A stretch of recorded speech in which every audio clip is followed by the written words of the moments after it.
Hi, this is Jonathan. Welcome to Phase 3. You know, nothing makes me happier than observing my role in expressing the intent of the creative spirit of everything and its love. It's funny because the more I try to do it myself, the less it happens. The more I just follow the path, the more it happens. It's really cool. You know, I can tell you that the creative spirit is in no danger whatsoever. It's going to succeed in healing all this. It's, you know, the individual components that need to learn that, like myself. I myself, it's funny how, you know, yes, I get a lot of the hate mail, of course, but I also get these people that message me like I'm a saint. I'm not a saint, man. I'm in therapy. I'm a student. I'm trying to reconnect to the Creator, you know? I was screwed up for the first 33 years of my life, and I feel blessed to get the opportunity to go through this therapy, no matter how difficult it is, no matter how mind-blowing it is, you know, and the changes in your reality. I wouldn't trade it. I wouldn't trade it. Just to know of the Spirit this way is, it just really, I mean, it's quite something. Just tonight, I just got home, and it was funny. I was going out and knowing that every time I go out, I usually run into somebody and something occurs. And tonight I was thinking, well, I know I'm going to run into somebody and teach them something. And whenever I have that attitude, like I'm going to go teach somebody something, it never seems to unfold. But when I let go and live, then it unfolds. Every time. I mean, it's like trying to be the one that helps creates resistance. Allowing yourself to be a participant in the creative spirit's creation works. That's when you get to help. When you're on behalf of everything at once and in love with it, then it's just so cool. But I just found myself going to Walmart. I thought maybe I'll just go look at things and look at subliminal messages and products and whatever, but nothing was really catching my eye, of course. Then I saw this girl, and we both walked out at the same time, and I'm thinking to myself, I saw her before. I saw a look in her face in that store. She worked there. I'm supposed to talk to her. Or my conscious mind was, I would like to talk to her. Because remember, you have your own individuality, you have your own conscious experience of life as well. And your conscious mind may have a different rationale to what you're doing than the larger intent, you know. It's funny to watch that unfold. We were going out to her cars, and I just pulled up next to her, and I rolled down my window, and she rolled down her window. I said, hi, I think I'm supposed to talk to you. And she smiled, and I noticed right away she had that sparkle in her eyes. I could also see some pain, and the whole thing about her, she had that mysterious look. She was very attractive in her ways, so I knew, okay, you know, I could sense her whole life and how that would bring good and bad, you know, all at once. I just kind of could tell. And so I'm seeing that. Of course, I'm not saying all of that at once, but when you talk to people, you often have your own thoughts going, of course, at the same time. And that was probably just informing my conscious mind from the larger mind that knows both of us, because remember, we're both components to something larger. And so I started talking to her. How are you? Blah, blah, blah. And we just started talking. And so the conversation started. I said, so what are you doing tonight? And she said, oh, I'm going to go get drunk. I said, really? She said, oh, I had a nervous breakdown at work. Right then I knew, this is why I'm talking to her. I see. Okay, so I just, at this point, just kind of let it unfold. I said, well, I think we should talk. And she looked at me and her eyes sparkled, so I knew right away that she could sense that. She said, oh, well, I have to get home to my daughter pretty soon. I said, oh, okay, well, I suppose we can just talk here then.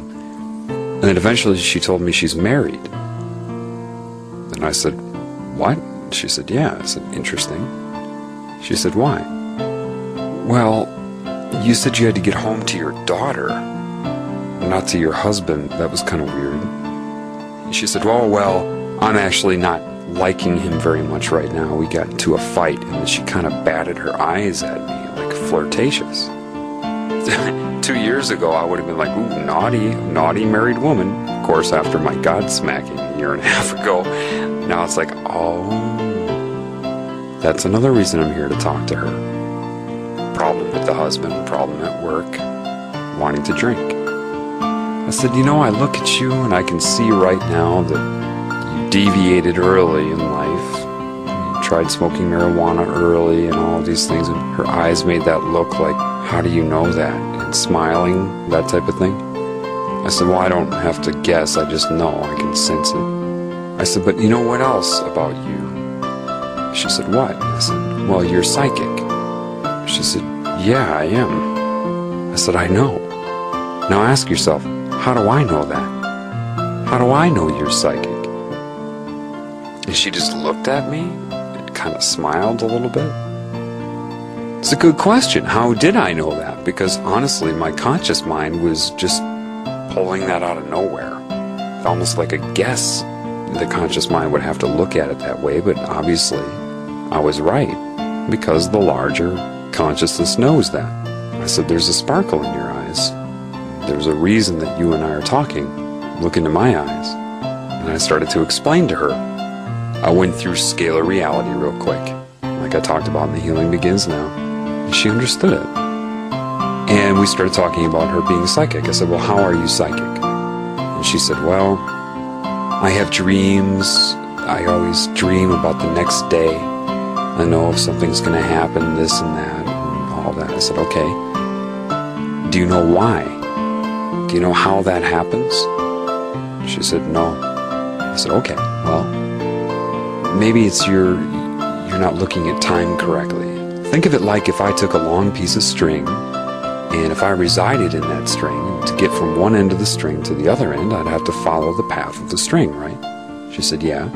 If I took that string and bunched it up into a knot and put it in my hand, to get from one end to the other, you'd still have to follow the path of the string, right? She said, yeah. I said, but if I'm on the outside of that string, or a new scale up, because we had already talked about scalar reality, I said, well, I could intersect various points of that wad of string, couldn't I? Just through one little poke. Like, so if I took a pin and went, I could intersect various parts of time. She kind of smiled, because she started to understand that. I said, think of like ribbon candy. Now, if you're inside that ribbon candy, and that's your dimension of time, well, you'd have to follow the loop and loop and loop, I said, or you could take a pin or something, go right through the middle, and intersect various folds all at once. The same thing with the third dimension. We started talking about the illusion part of it. I said, no big deal. That's just kind of like how your cells are experiencing life in your body. She said, okay. She was following. And I said, let me kind of explain why I'm here talking to you right now. And I reminded her of scalar reality. Every cell in your body sees itself as I, and you utilize the consciousness of every cell in your body to see yourself as I. You also infuse every cell in your body. So I said, who is every cell in your body? It's you, right? She said, yeah. I said, you're psychic and some things may start to be opening up to you right around now. She said, yeah.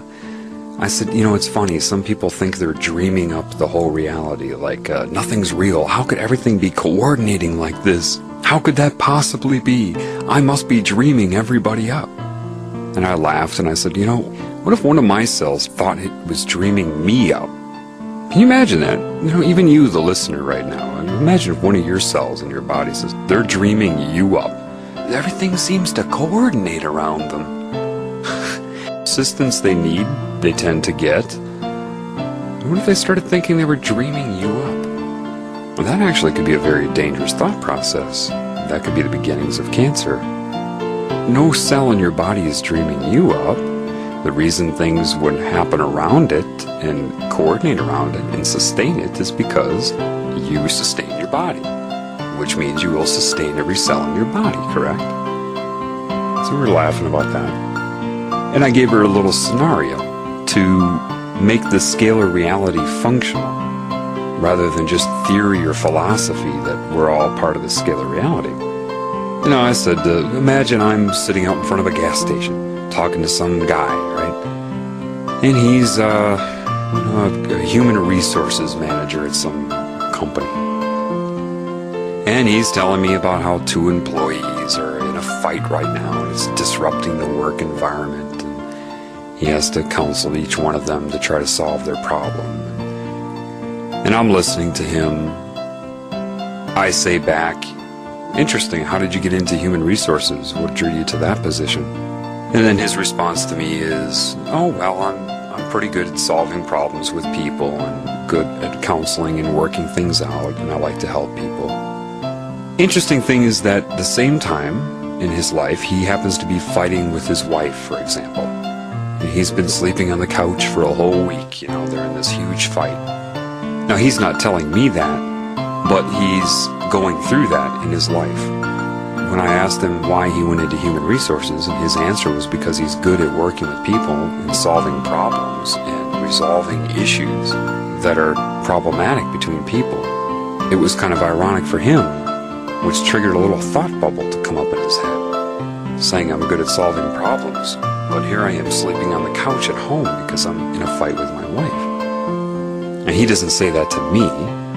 You know, you often are in conversations consciously and you have thoughts that come up, but you don't say all of your thoughts. To him, that would be private for him.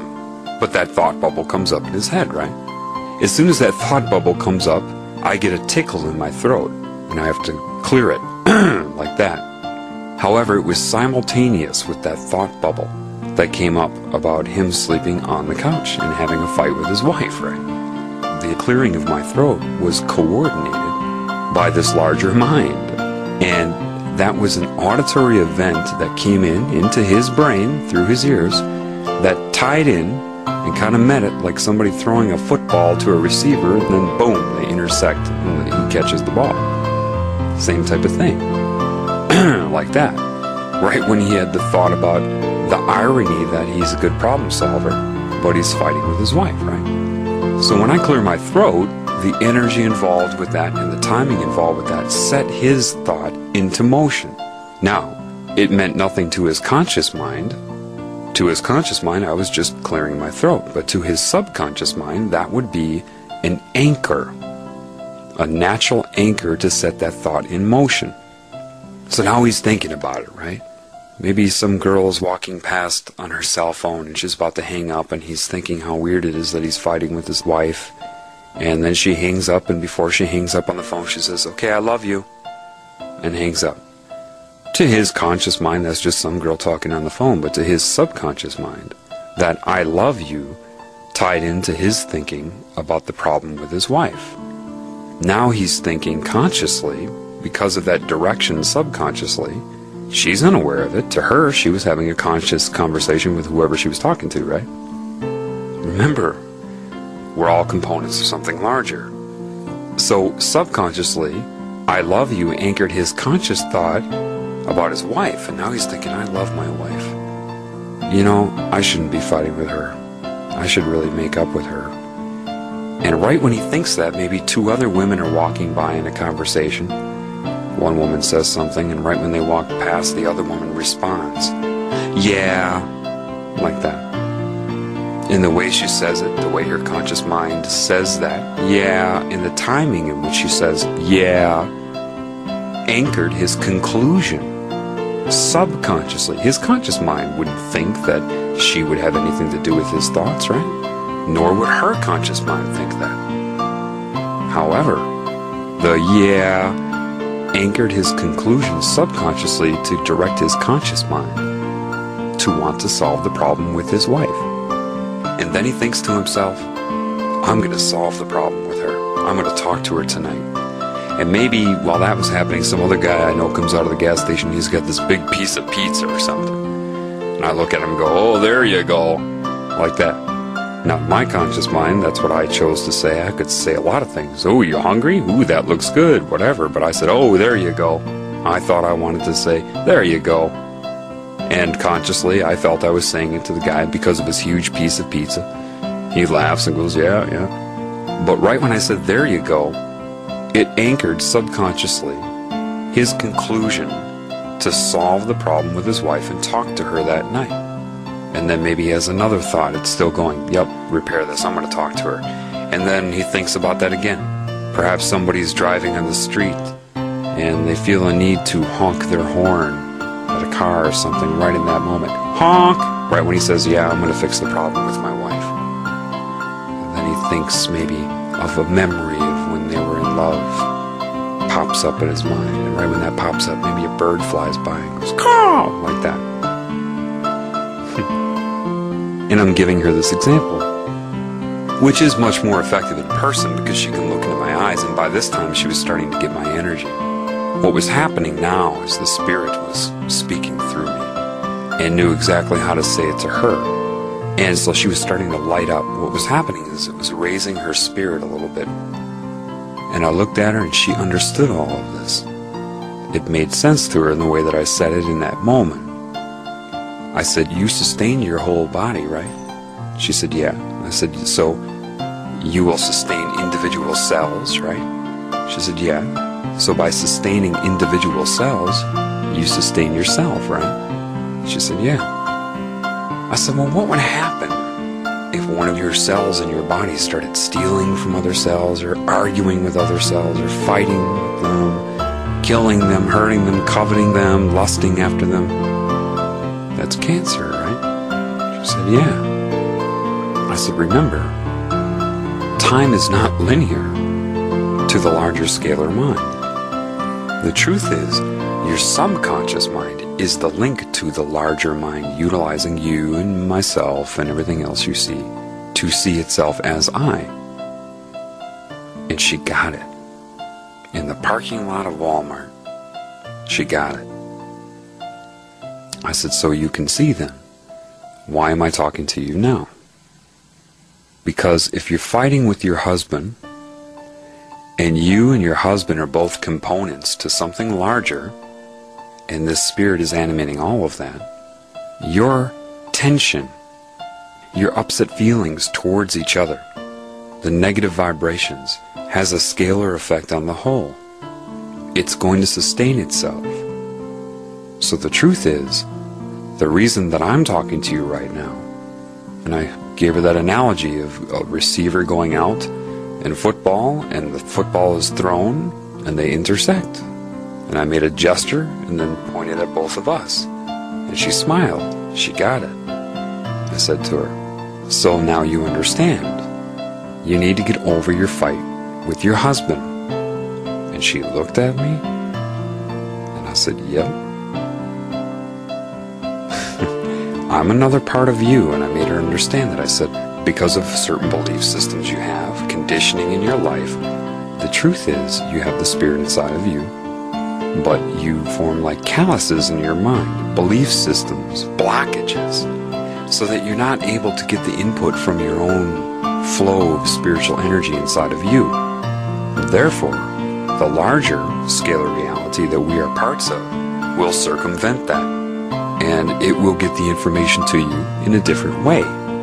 And here I am. Stop fighting with your husband. Don't get drunk tonight. And don't let the people in your workplace give you this breakdown. I said, whose life is this? She said, what do you mean? I said, well, whose life are you living? She said, mine. I said, right. And then she thought about it. I said, yeah. If you're feeling that way, a fight can draw that to you, but love overcomes that. What is love? And we went into that a little bit. I said, now I know you've deviated earlier in your life, but understand that's not your fault. You're a good person. I said, yeah, your personality, because she was kind of sassy, and kind of calloused in certain ways. I said, but that's a program. That's part of the conditioning that you have because you were disconnected from these things. That can change in an instant. Your belief that you should be bitchy here and not there, and, have this belief about people, and that all can change in an instant. She got it. This is why I like to talk to people in person, to be led to talk to people in person. You just can't quite do it on the internet. It's not the same as a fluid, alive interaction. You know, you look at me, I'm possessed by how many entities? Some would call them demons. Could the demons screw with my mind during that? Maybe 2 years ago. But see, if my intentions are good, meaning if my intention is out of the appreciation and love for the creative spirit of everything, and I understand the maintenance and its intent, the demon can't interfere with that. It knows that. It can't. Because love is too powerful. When I see the sparkle in her eyes because she was getting it. She was getting it, and this was not a very long conversation. It was so psychic. When we started talking about her psychic ability, I said, well, there are different types of psychic. You understand how I explained the guy in front of the gas station in that conversation, right? She said, yeah. I said, okay. Well, think of it like this. Imagine you and, say, one of your girlfriends back in high school. It was a Friday night, and it was a Friday, and maybe you wanted to get alcohol for that night or something, and you were planning on doing that. And then one of your teachers walks up, and you both are talking about getting alcohol, and then the teacher walks up, and you're like, oh, hi, Mrs. So-and-so. She's like, hi, girls. How are you doing? Oh, we're doing fine, blah, blah, blah. You obviously stopped talking about getting the alcohol, right? And then your friend says, okay, well, I'm going to take off. I'll get those concert tickets tonight. And for a second, you're like, concert ticket? Oh, okay. Yeah, cool. Why'd you say that? Of course, because you don't want the teacher to know you're going to get alcohol. So because of the context, because you both knew what you were talking about, it was easy for you to infer that the concert tickets meant the alcohol, because you weren't talking about concert tickets. She said, okay, yeah, I get that. I said, yeah, everybody has done that. You know, it's just that way of changing the symbol or word that you're using, just changing the meaning that you apply to it because you have an understanding. I said, well, if you're psychic, and what has happened to me is, if you go up a few levels from that, that type of thing is in real time and ongoing. This is how the Illuminati communicate. Imagine if you're psychic, you still speak, sure, but through psychic understanding, you can change things up. And to the conscious observer of your conversation who isn't psychically communicating, they have no idea what you're talking about. But if you're psychic with each other, you can keep changing what things mean and seem to be talking about something else. But really, you're changing the symbolism for the words that you use from moment to moment. You just know. I know this because I've experienced it. And she got it. A Walmart employee in the United States of America smiled. And she gave me a smile with this kind of squint in the eyes like, I get this, I know what you're saying. It helped her because she's had a lot of psychic experiences, but she didn't really know how to put it together in her head. And I'm telling you, it doesn't take very long if you know what you're talking about and you follow the intent of the creation spirit. It knows what to have you say. And that's how you do it. That's how it works. That's how psychic people kind of talk to each other. The ones in the elite, that's what they do. And I laughed with her because I said, you know, it's funny, isn't it? She said, what do you mean? I said, well, humans go around calling themselves superior. And they're the only animal on this planet that isn't utilizing this. And there are some people that are so simple-minded that if you opened up their mind to this, they'd freak out. And animals, even the most simplistic animals, use this every day. I said, how do you think animals find their way around? How do you think a lost animal finds its way home? The superior human says, I don't understand that. How do they find their way home? How does a butterfly make it from South America to Canada? The butterfly's brain is tiny. It doesn't memorize all of that stuff. It's utilizing the cues from moment to moment with the guidance of the larger scalar reality. And it's funny because humans can be traumatized by opening up to this at first. It's almost hilarious because what popped into my head was like, I don't know why this popped into my head, but this old movie called Amazon Women from the Moon, and you just have to see it to know what it is. But there's a scene with William Shatner where he's on the lunar base, and there's all these lights and they're beeping and flashing, right? And he's trying to talk to whoever's on the communicator with him, and yes, things are going okay. here on the moon, but I gotta tell you, these lights are just beeping, flashing, and beeping, and flashing, and beeping, and flashing. It's driving me crazy. It's kind of like that, because people that aren't aware of this, when they open up to it, all these anchors are being given to them in direct response to their thoughts. Everywhere you go, people are like touching their nose. You know, you look around, they're grabbing their earlobe, all these little signs, they're clearing their throat in response to your thoughts. You know, that type of thing. Next thing you know, everybody around you's doing that in response to you. And it's funny, but you gotta go through it. But it is funny, because it happens all the time. But it's not that you're dreaming everybody up. It's that you're all components of something larger. The beauty is you'll have your conscious experience of that. Like I told her, I said, you know, this is what's happening. I was guided to you to make you understand certain things in your life. You're psychic. I was to guide you on how to understand that a little bit. That your fight right now is unimportant and needs to be resolved. That your nervous breakdown's over. I said, when was your nervous breakdown? She said, well, today at work. I said, well, that's already in the past. She looked at me. I said, well, why are you upset now? Well, because people were so mean to me. Were? Yeah. Yeah, but it's only right now.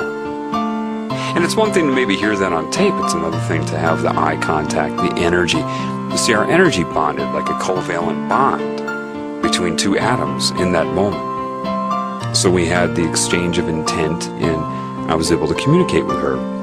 And that was it. Then I said, okay, I mean, so you understand that? She said, yeah. And she was just smiling, and you could see her whole state had been changed. All kinds of questions answered for her in just like a half an hour, not even a half an hour. And I said, okay, nice meeting you, bye. And she smiled and rolled up her window, and bye. Everything changed. What really happened? We're both parts to something larger, and it directed me to her for that reason. Now, my conscious mind also had its own experience of that. A conversation with a girl, we got to philosophize about this, explain a few things, you know, but there were many other things happening in that conversation that my conscious mind was unaware of, that her conscious mind was unaware of, but her state was evidence of it. The way she felt by the end of it was the evidence of all the things happening. Energy and all kinds of things I would have been unaware of. And that's beautiful. It's beautiful because that was the spirit maintaining itself. That's all. Okay?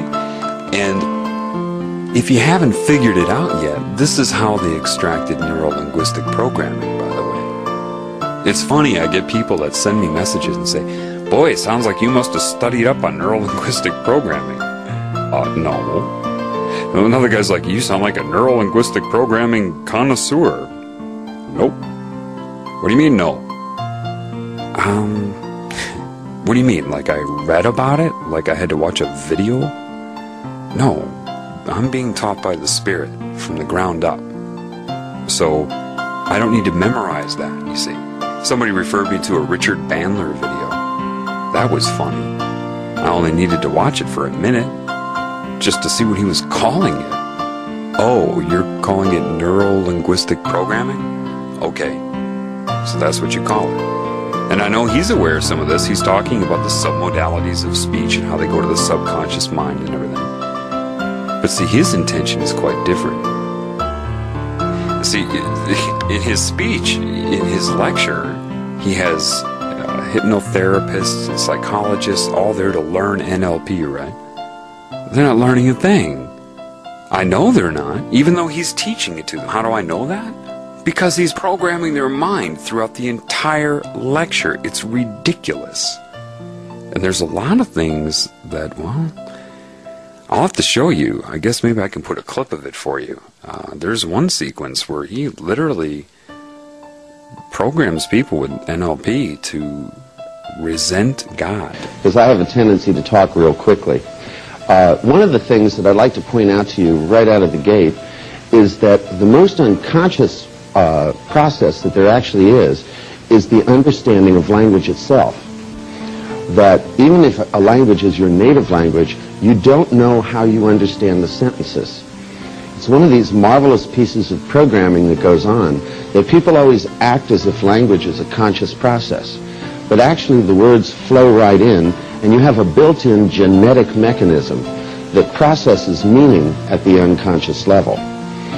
So your choice is either to raise your hand or to just go unconscious.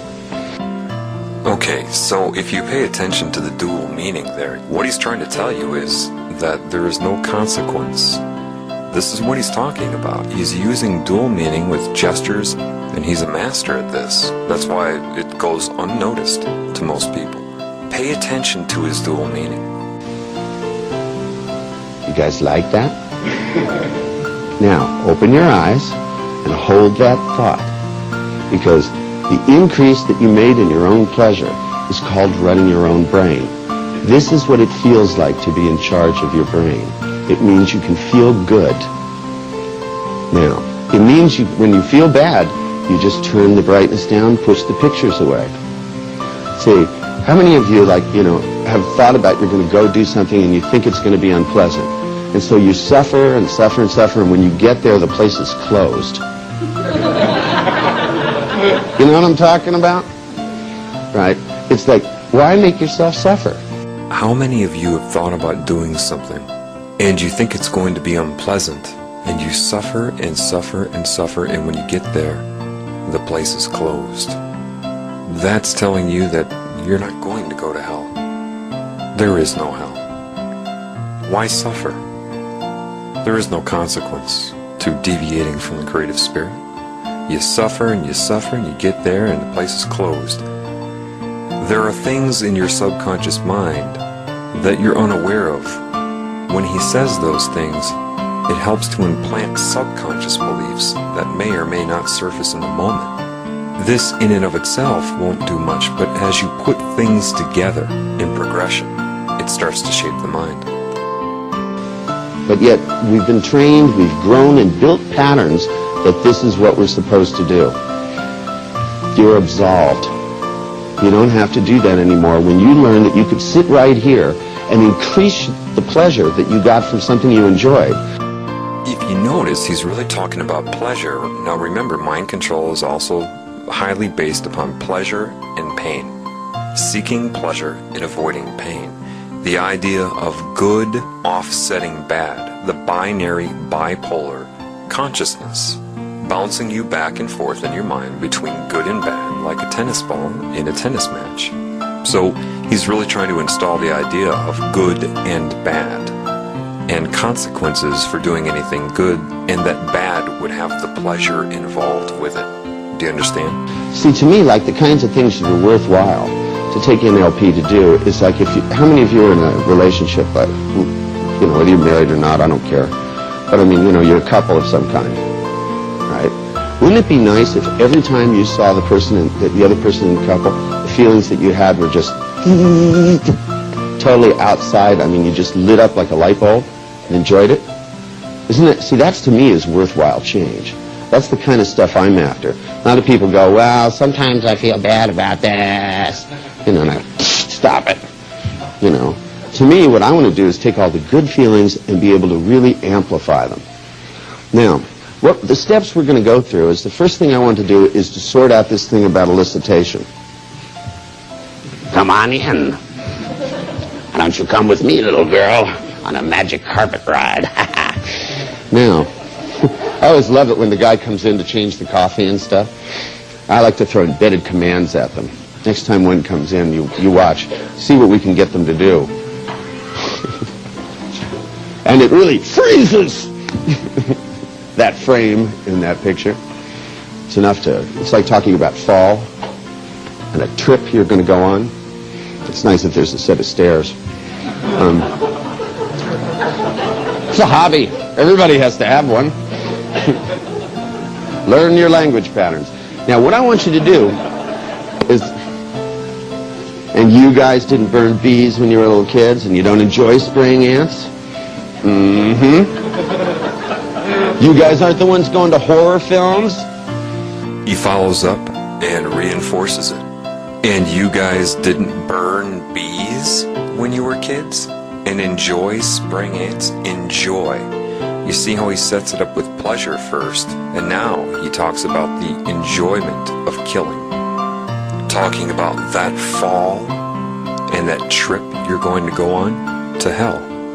It's nice that there's a set of stairs. People are laughing because they're just trying to be social in the class. They have no idea what he's doing to their subconscious mind. You aren't the ones going to horror films. First of all, there's a certain group that writes these horror films and floods you with them and gives you subconscious NLP and subliminal messages to think in your mind that you want to go see them. He's placing the blame upon you and your lack of judgment because you have no idea of the sublime control of your mind. He's just programming that as he goes. He's very good. You have to take them seriously. See, when I was in college, you guys will get a kick out of this. The only course I ever flunked was Psych 1A. And I got a D in speech.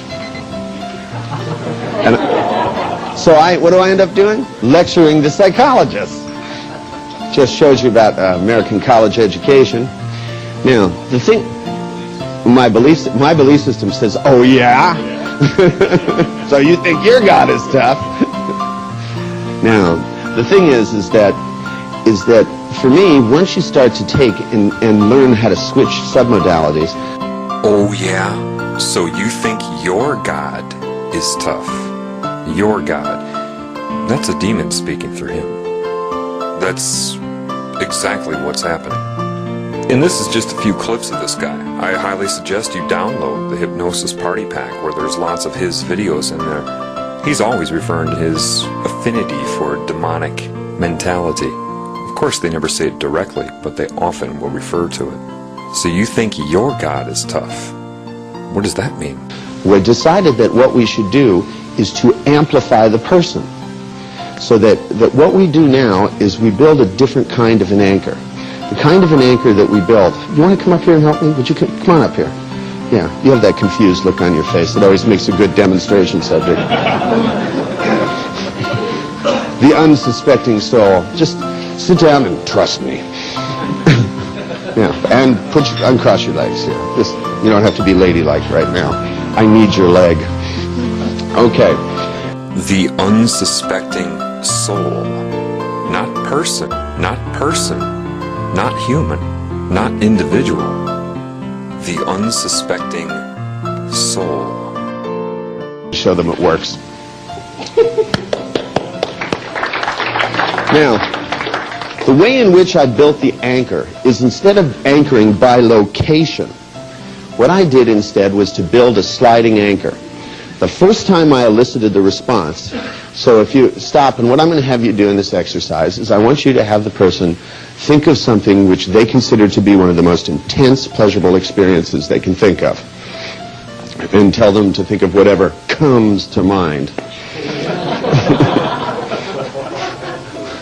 Ooh, yeah. Hey, look, if you're going to make life wonderful, go for it. You know, don't think of something which would be nice.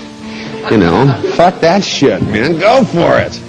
You know, I mean, this is where you put the fun meter to the red line, you go, ching, right? And you make the sparks off the guardrail, and you think, you know, how exciting can I make my life? See, a lot of people are thinking, you know, does he like me? And so I always ask myself the question, how much fun am I having yet?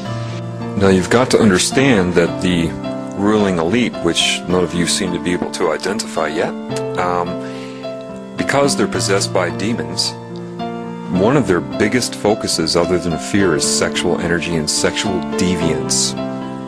The idea of getting the people they do not identify with to be sexually perverted, to tear them away from God, to tear them away from the Creator. Sexual deviance. These people are very prevalent in the pornography industry as far as creating the movies. You'll know this when you wake up. You'll feel it. They are very intent on trying to make you sexually perverted, sexually deviant, thinking about you only and your own pleasure, because they want to harvest your soul. And that is the way to tear you away from true knowledge. Use your hands. That's what they're there for. Right? Just the same thing as if, you know, you go, is there anything that would stop you from buying this? The person looks up, you go. They'll go, no? Good. Sign this. Can you feel this would be useful? For those of you that question, when I did that NLP video with Fox News and I said Sean Hannity was pulling his hands down as a gesture to take away a person's will, to take away their energy, he just showed you. Who? What? Now, the other thing you can do is I would recommend that you go ahead and start do a little housekeeping. Remember that as long you want to keep it hot while it's hot, that, you know, maybe you can go through, and I would recommend, just for the hell of it, that you go oh my God, trying to strangle me here.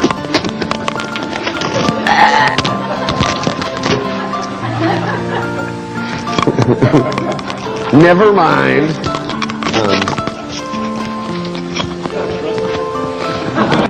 Now this is the most important one, and I know that most people missed this, so I'll play it again for you. The dual meaning in this is very specific as he has built up to it. I only showed you a few clips from this whole thing. He's building up to programming people's minds to deviate from the creative spirit. Here he's saying, keep it hot. Pay attention to the secondary sentences that are being said. Imagine a whole sentence and then taking out key words of that sentence to formulate a new sentence on top of the sentences that it's pulled from. Like if you're at an amusement park and they have the floating ducks where you're going to turn the ducks over to see what number you get for your prize. You have this constant stream of ducks. Now imagine taking out every fifth duck, and each of those ducks creates a different stream of ducks. It's kind of how he is using key words. Keep it hot, just for the hell of it. Why people don't know this is because they're just not connected to the Spirit. The Spirit will show you this, and I knew it immediately, and most people miss it. He has his little microphone transceiver there.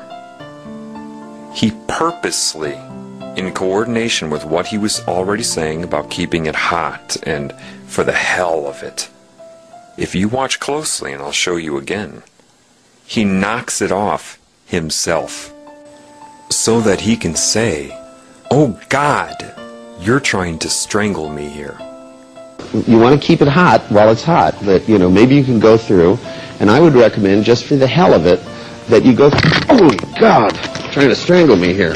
For the hell of it, that you go oh my God, for the hell of it, that you go oh my God, for the hell of it, that you go oh my God through, and I would recommend, just for the hell of it, that you go oh my God, trying to strangle me here. Now that is loaded. To begin to program your mind with sexual feelings and thoughts, like he brought up cum and sex and all of these things, just for the hell of it, keep it hot, then God is trying to strangle you. Well, that serves many purposes. On one level, it makes you resent God. God's trying to strangle you, as if that's what the Spirit really does.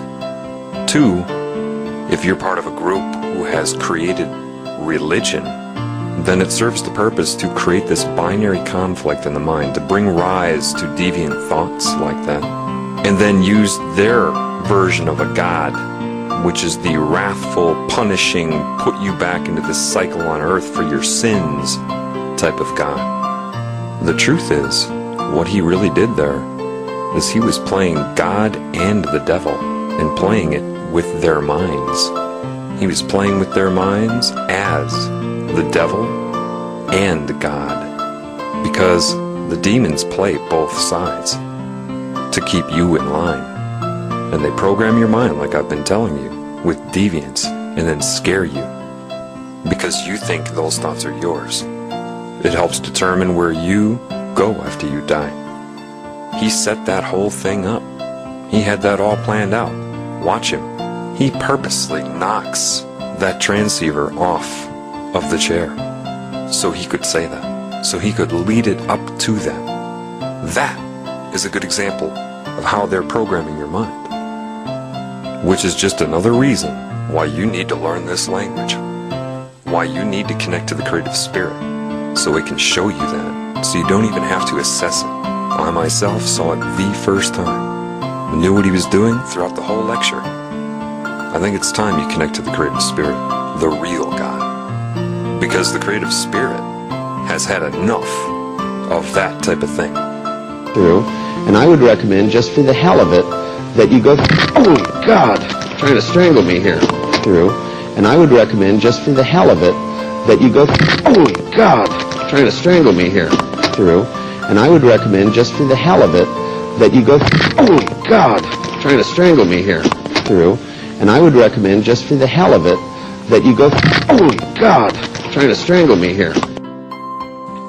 So anyway, you can download a torrent called the Hypnosis Party Pack. Somebody referred me to that.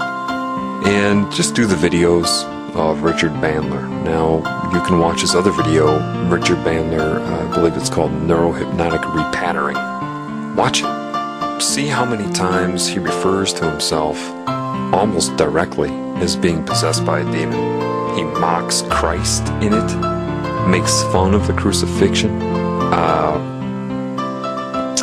Listen, if you are somebody who's starting to wake up, and you've noticed that, perhaps you've noticed more synchronicity in your life, then you're going to get the hang of all of this relatively quick.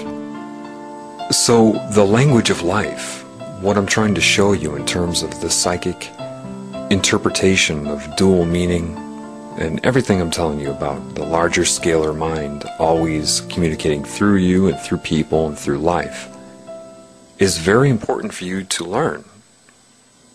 It will make something like reverse speech analysis completely obsolete. So much more will be revealed to you this way. That I can promise, and I guarantee you, I promise you, Richard Bandler is completely aware of it. And Richard Bandler is completely aware of it. And he uses it psychically. I guarantee you he is psychic.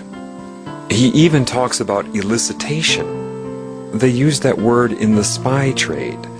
Elicitation is the term applied to the subtle extraction of information during an apparently normal and innocent conversation. Because these people know. They know what you reveal this way. The larger mind, the entities that they're in tune with, will try to guide them about people.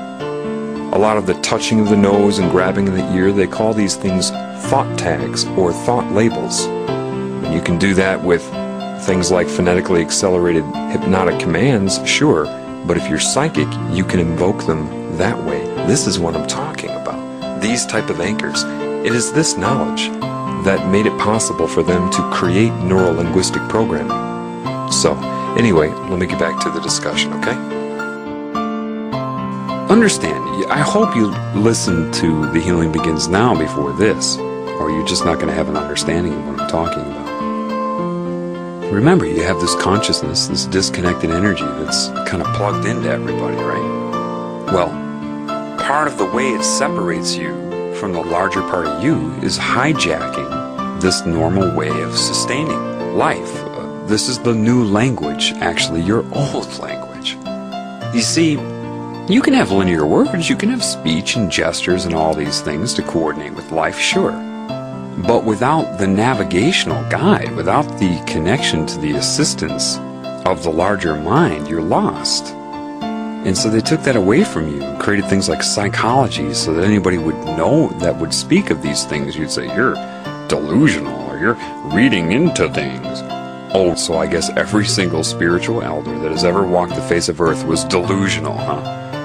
Oh, okay, and that includes Christ? Delusional, huh? Christ knew this. People, every animal knows this. This is how they get by. This is exactly how they get by. But these demons, derivatives of the larger consciousness, hijack this process. Let's use football again. Think of like starting an offensive play, and you send out 3 pass receivers. So you're going to have 3 pass defenders. They're going to try to intercept that football or block it. Demons will do the same thing.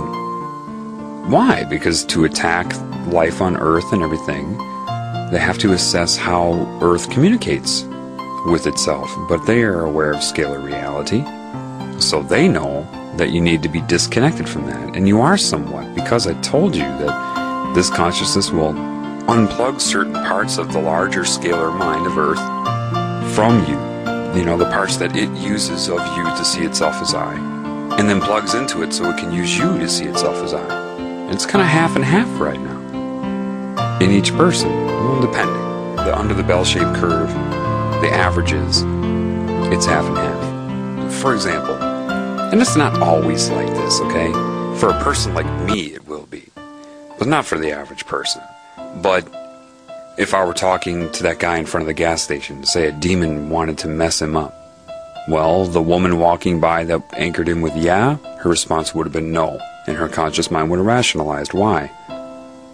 I wouldn't have cleared my throat to a positive thought, it would have been to a negative one. Instead of saying, there you go, to the pizza, maybe I would have said something like, that's crazy, you know, or something like that. They can play your ego just like the spirit can play your ego. Absolutely. But what did I tell you? I told you, when you have the love in your heart and the intention of love for everything you see, demons can't touch that. They just can't. I mean, you'll see that for yourself. It's like when you can look through a person's body and their ego, whatever personality they may think they have, and see the larger reality, the larger intention, you fall in love with people again. It's a wonderful feeling to actually care about people again. And demons can't touch that. And they know they can't touch that, because you're talking about the creative spirit, man. If you're on its behalf, it's going to back you up, and it's going to back up anybody you talk to. It won't override their attempt, because your intentions are good, you see. Your intentions are of love. And so love will rise up and take command of your ego, and the demon can't get around that defense. The demon can play your mind like nothing. But love, like I told you in The Healing Begins Now, takes command of the ego. It commands all structure. So it doesn't matter how many demons are trying to mess with a conversation. If you're trying to mislead somebody, if you're trying to do something in a detached fashion, or you're not interacting on behalf of the creative spirit, then a demon can mess with it. No problem. No problem whatsoever. Because my example of the ego, or the conscious mind, is kind of like a piece of clay on a potter's wheel. No, of course, not exactly like that, but it's a good metaphor. It's always set in motion, it's always spinning. Alright?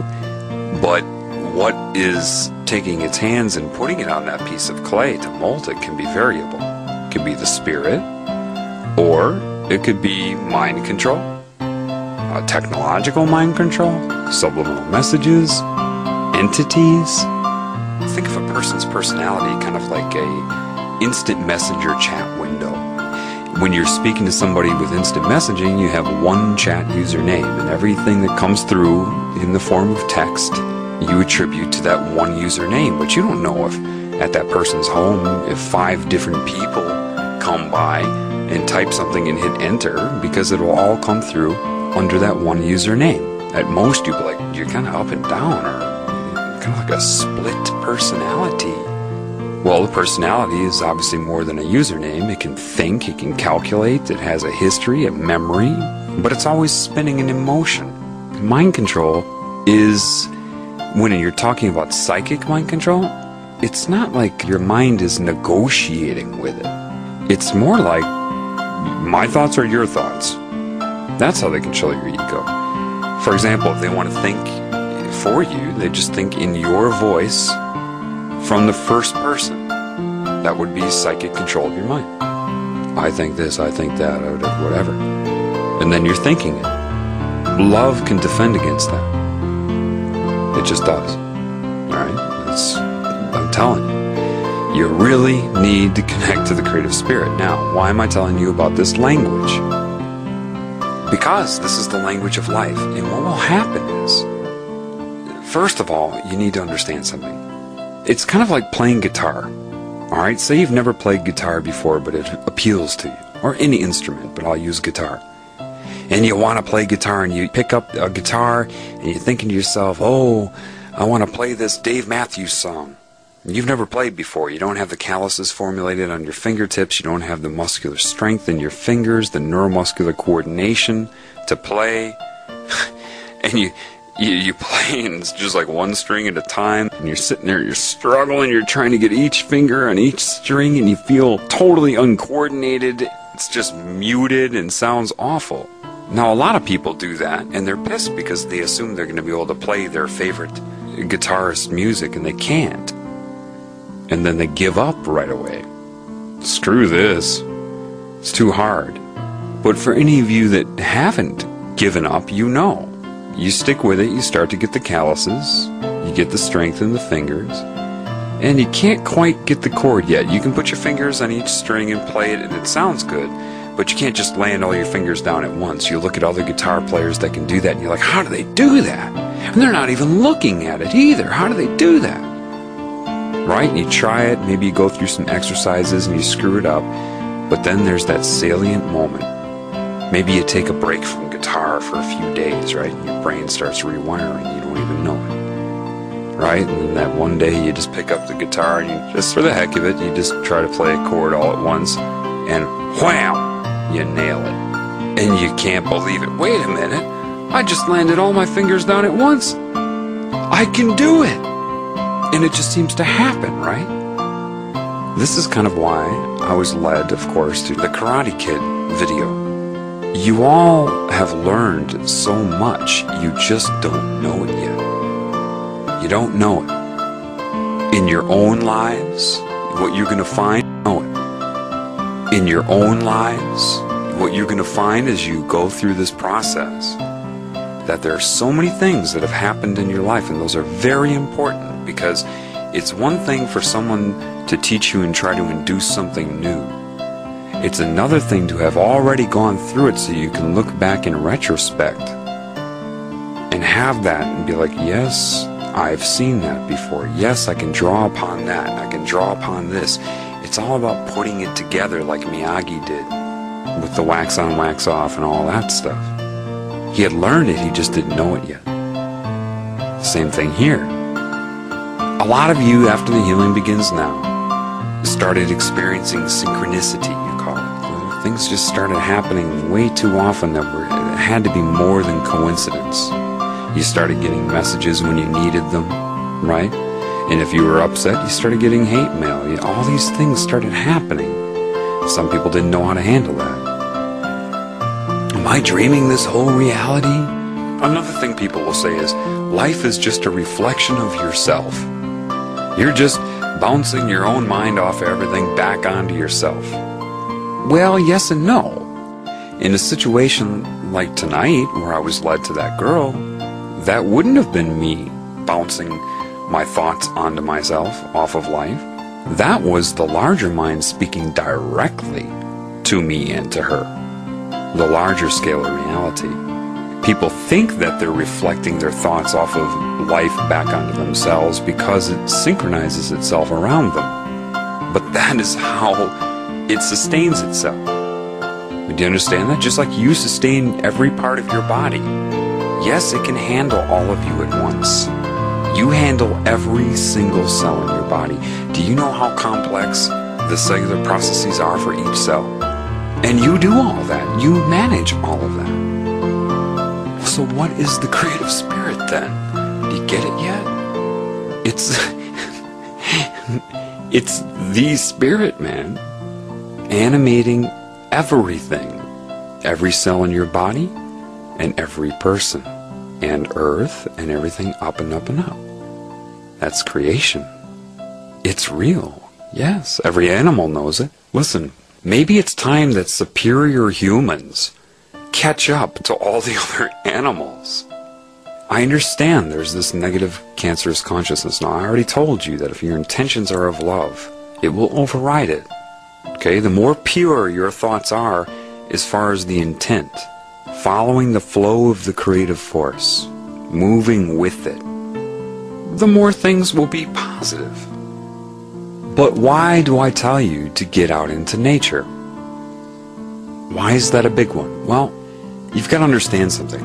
Animals have not been hit with fluoride, aspartame, indoctrination into rigid religious belief systems. They're not hit with television, subliminal messages in magazines. They didn't get vaccinated. They have a more active connection to the creative spirit, especially the vegetarian animals. The predators are kind of in between. But the vegetarian ones, they're of the spirit.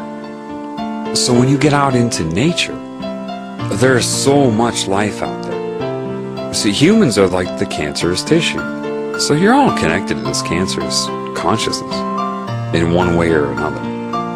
You just are, okay? Otherwise, I mean, look how many people there are. It's like a tumor. If you want to see how Earth sees humans on its time scale, because remember, your life is very short to the Earth.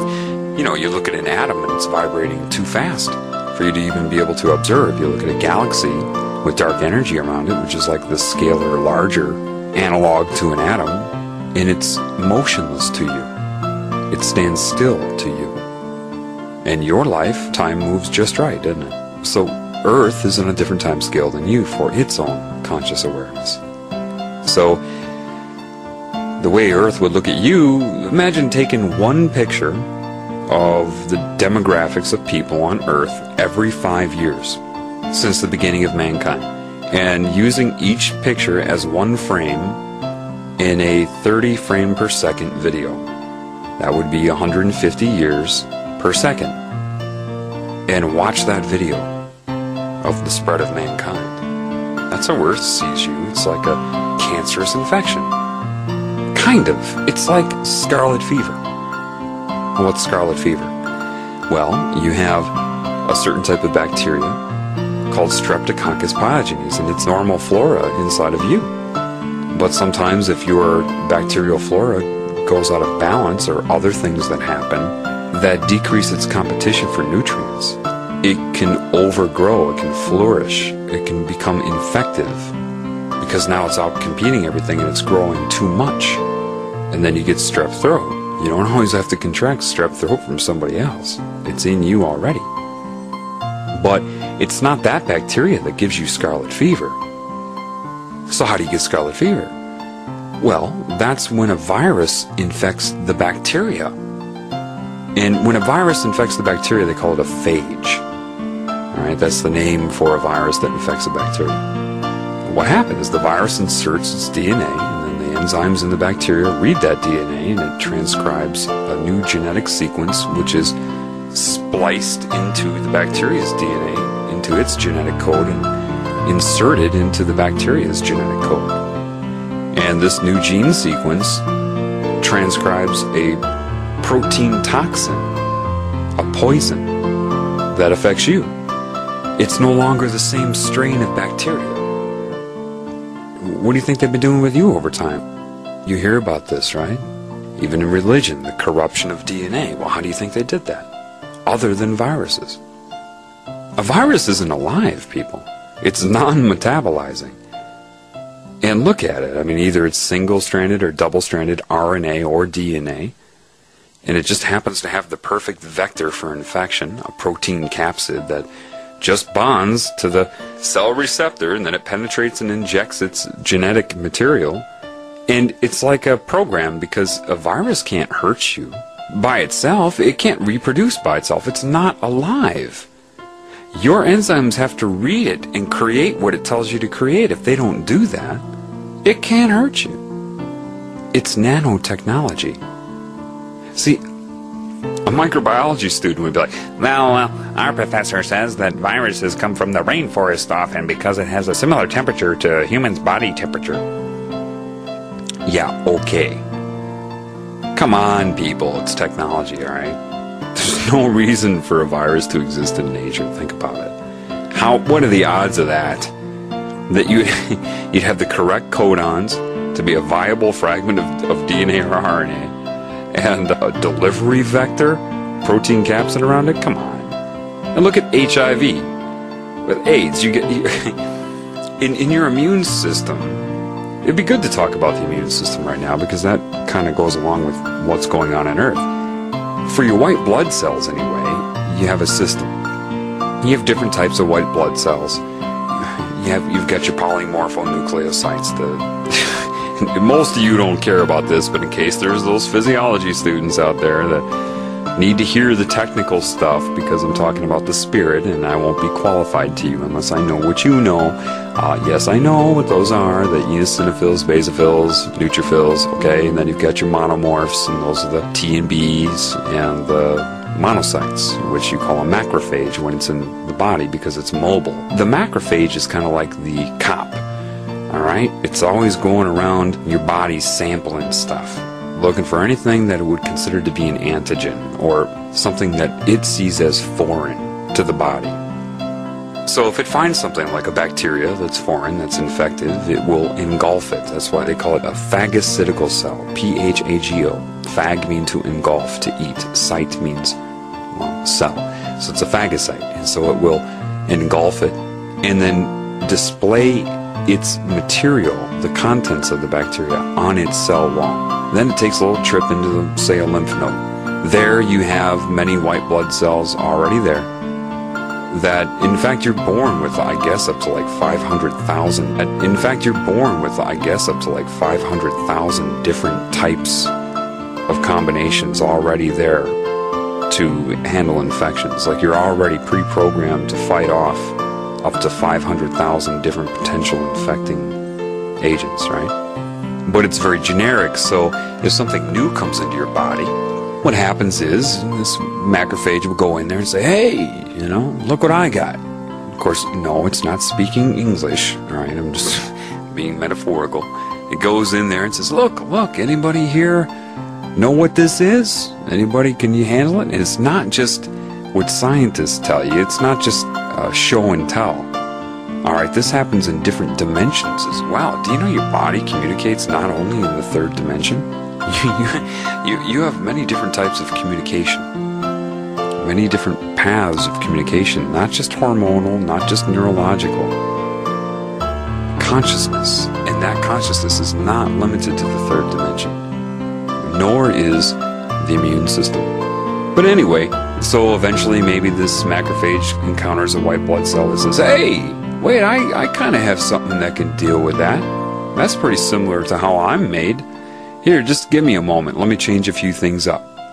They call this genetic recombination. So it changes its genetic sequencing a little bit so that it can effectively go after the infection. Once it's done, and once it's changed itself to be correct and so that it can handle it, and it divides and puts clones of itself dormant. They call those memory cells, and that's your immunity, in case that pathogen comes back to the body again. So you don't have to go through this whole process. But when it's identified and says, okay, I'm the one to take care of it, then it will turn on a receptor on its cell wall, and all the other ones will turn their receptors off, and this is a receptor to a substance called interleukin-2. Inter means between, leukin means white blood cell. It's a hormone secreted by your helper cells.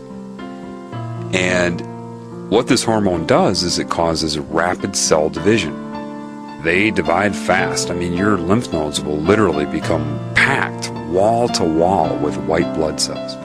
This is why a doctor will feel your lymph nodes, right? If they're swollen, that means that your immune system's trying to fight something off. HIV goes after the helper cells, the one that secretes interleukin-2. So without that, you don't get the rapid cell division. Yeah, I'm sure that just happened to show up in the rainforest somewhere as a freak of nature. No, man. Viruses are nanotechnology. Let me explain why I'm talking about the immune system here. This is not a lecture in physiology, even though it may appear to be that way. It's not a lecture in immunology for the sake of immunology. See the patterns.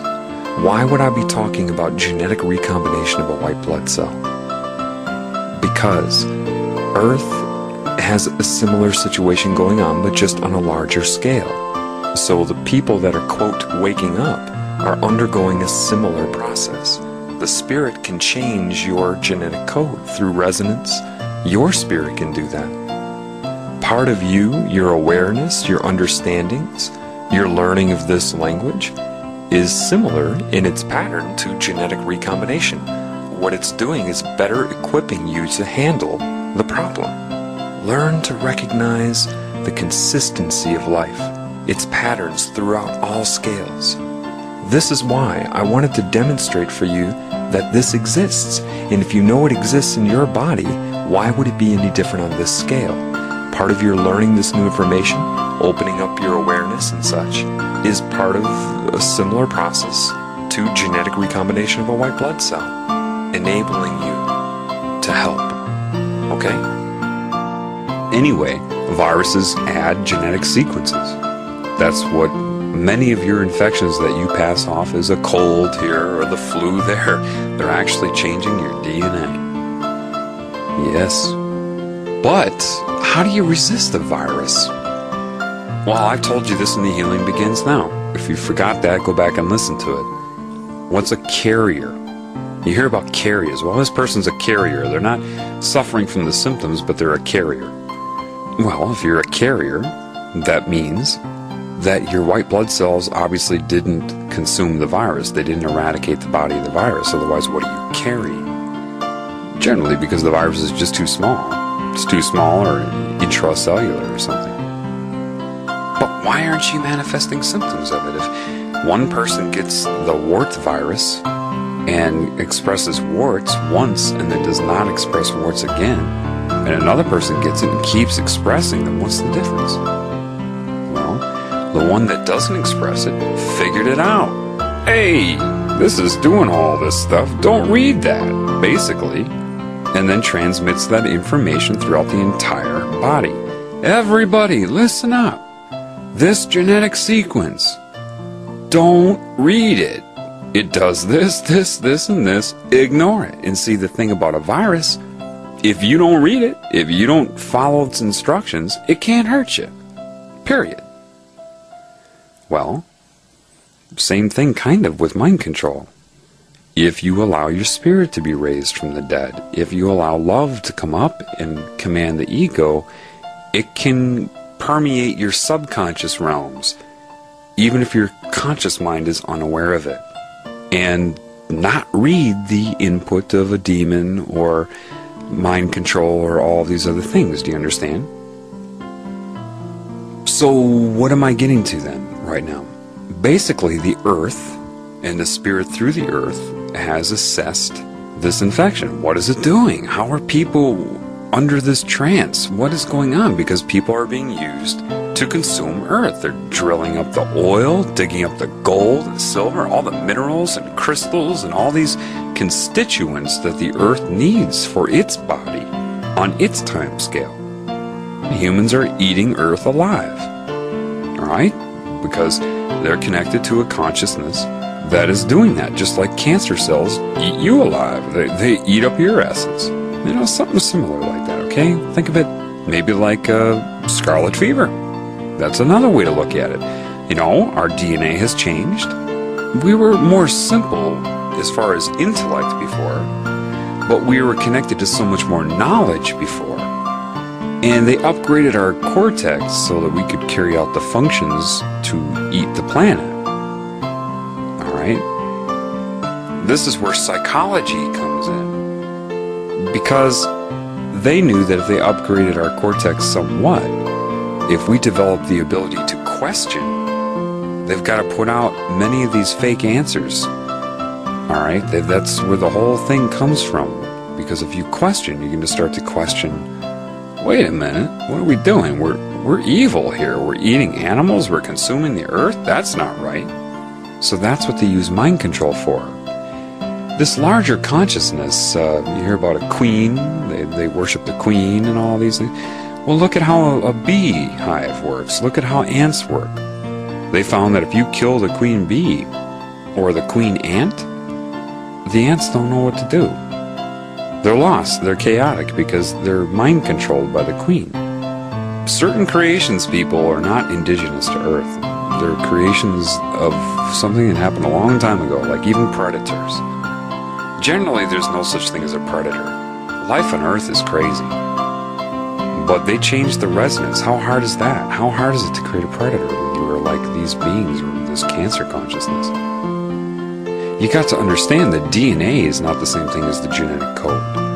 DNA is like a piano keyboard. The genetic code is whatever you're playing on that piano keyboard at any given time.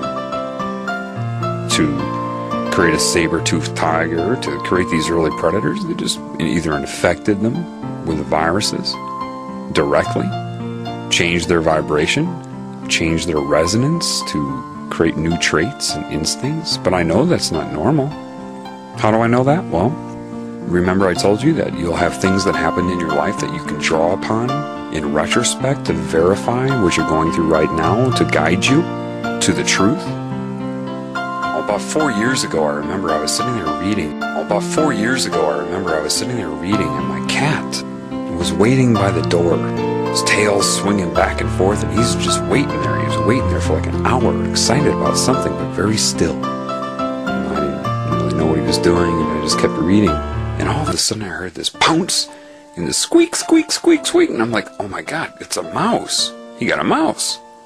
So I quickly got up and I walked over there and I squatted down, and he had his paw on this poor little mouse. This mouse was on his back and his legs were just kicking, and he was squeaking and scared to death. And suddenly I just felt the fear in the mouse and this tremendous sympathy for that mouse. And I also loved my cat, and I knew that that was his, quote, genetic program. That was his, quote, instinct. I loved my cat. It wasn't his fault. Heck, I even got him toys that mimicked mice. He was following his genetic program. But in that moment, I loved my cat. I wasn't blaming him. Even though that mouse would call my cat more evil than a human would call a demon. Because cats don't just kill you. They play with you. Would a mouse not call a cat the most evil thing ever? This poor little mouse is on his back. And Cosmo's got his paw on that mouse. And in that moment, suddenly the intention, looking back, I know now. I just experienced it then, now I understand. My love, and the love of the larger scalar spirit, came through. I loved my cat, and I loved that mouse. And I gently started petting my cat. I didn't restrain him, I didn't yell at him, I didn't hold him back, I didn't make him do anything. I just expressed my intention. Just the intention. It wasn't like I was trying to radiate energy at him.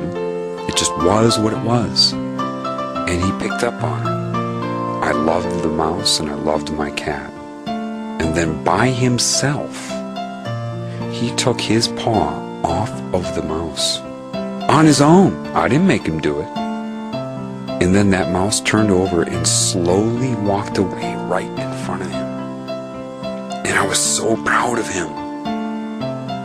It was the love that was able to override and command the ego of my cat. It wasn't my mind commanding his mind. It was the love and intention of the spirit. It changed his DNA. In that moment, he was not a predator. He decided to let that mouse go. So what is a predator then? Other than a perversion of DNA. You weren't around for the original history, the original flora and fauna of planet Earth. They created the food chain on purpose a long time ago and with ease. So easy you have no idea the complexity of this consciousness. But love can turn a predator into a non-predator. Meaning, if love creates everything and there's a disconnection here, it is the disconnection that is the problem, not any being that is disconnected. And if love can make a cat let go of a mouse, something it wants so bad, right? Its mind, its instinct. Oh, they don't want anything more than that. He took his own paw off. I didn't make him. Why? Why would that work? Why was it pure love? Because I wasn't yelling at him, and I wasn't making him feel guilty either. I didn't make him feel like a lesser creature for doing that to the mouse. I caught it, and love says, move on. I'm not going to hold you in guilt. Just understand. I love you too, and I'm not going to punish you or anything. I want you to understand right now. If I were to yell at him, that would have just exacerbated his predator instinct. If I tried to restrain him, that would have, with a bipolar mind, the mind mechanism would have just activated him as a predator by making him feel guilty, so he backlashes against it, right? It's like going up to an alcoholic and yelling at him for being an alcoholic. What are they going to do? Probably go to the store and buy a six-pack because you exacerbated the addiction. So I know that love can override these things, and I know that if that happened, then everything you think is not. Predator? I don't think so. I think things are going to change. And one thing I sense from the creative spirit is confidence. I mean, it's confident. It's not here to judge anything. It's here to fix it. If you get an injury in your body, you allocate more of your spiritual essence to that injury in that moment. Now, to those cells, it could seem like a real long time. Different scalar time reality. And you're thinking, well, how could God let this happen? Well, understand something. Imagine being the creative spirit. It's just you, right? You're all alone and you know it. Let's pretend there's a starting point. You know you're all there is. You're the largest of the large. You're not sitting there thinking you're going to meet somebody else. If you are, then you're not what I'm talking about. We'll have to go up on the scale. I'm talking about the creative spirit, right? And you have all this love, and that's your catalyst for creation. The fact that you're alone and you have love. Makes sense, right? If you're all alone, you want companionship. And if you're going to create, and this obviously is more than dissociation, this is divine creation we're talking about. And if you're going to do that, you're not going to make puppets that you control their every move. Why? Well, because you're doing it because you want life around you, companionship around you. You need it to be genuine. You're not going to get company or companionship by putting on a puppet show for yourself. Especially if you know you're doing it, you know? So you have to have free will, or a mind. And you can create beings that can go from one body to another body, to one world to another world, and have layers like that, sure. And you enjoy it because it's interesting to see how they perceive your creations, what they do with it, how they express it, and that's part of the enjoyment. And so you have to have free will for that, for your own needs, and, you know, it just works out that way. And it's all intertwined anyway in the scalar reality. But with free will, hey, you can ride your bike and fall off and skin your knee and bang it up. And the skin cells could be like, how could God let this happen, you awful God? You could lie in the sun too long and damage some cells and traumatize them, and then the consciousness in that cell disconnects from you and puts a bubble around itself out of fear and pain, and then tries to survive and perhaps becomes cancerous, which can be healed with love, by the way. You can stub your toe. The bone cells in your toe could be like, oh, it must be a bad God. How could this happen? Well, that's part of free will. It just is. It's just part of free will. And listen, if you had to choose and do it all over again to avoid the pains that may happen here and there, would you substitute that for a puppet show for yourself? Be honest with yourself. If you were all alone, wouldn't you want to take of yourself and make something real? Or would you just sit there and make a puppet show for yourself? You would only make a puppet show if you're in horrible fear. If you're feeling attacked, maybe you don't recognize the larger part of yourself anymore, like cancer. You call it Satan. Well, its creations are puppets, because to it can't afford to give free will. It's trying to defend itself against love. That's not going to carry on. Satan in this world plays God and the devil, if you haven't figured that out yet. That's why it runs the Christianity system and it runs Satanism. It's both. Demons play both. That's what they do, because it mimics this whole thing, like I've talked about in The Healing Begins Now. So the part of Satan that will be receptive to the love will be the part of you that receives the love as well.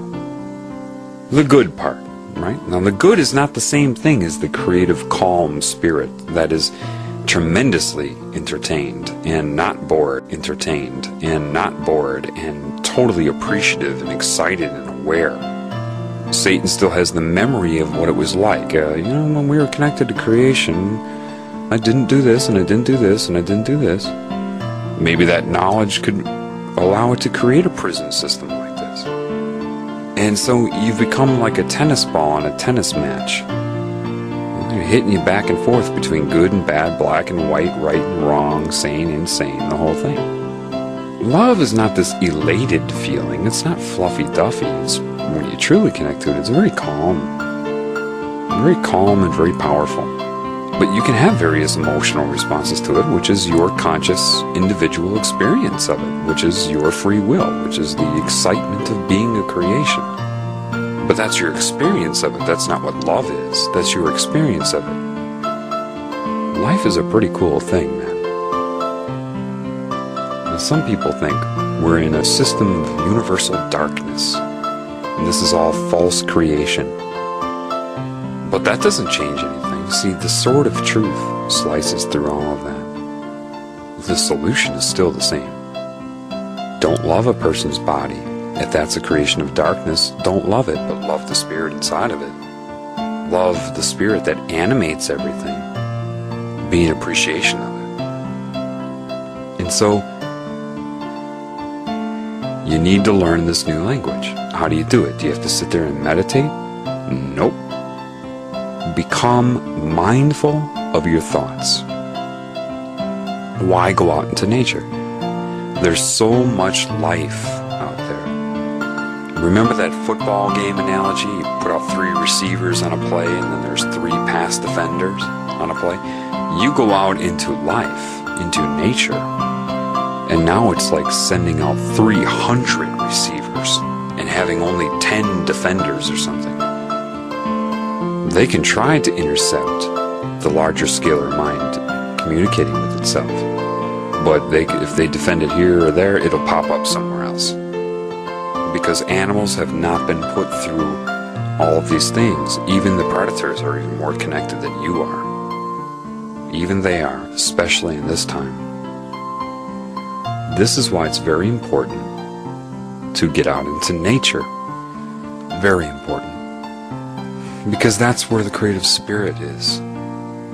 It's everywhere, of course, but that's where you're going to get the clearest signal. And remember, Earth has an infection right now. So much like your macrophage and much like your body's consciousness assessing a virus, okay, and your immune system, the whole thing, like I talked about before, you're thinking, why are you talking about the immune system in the body?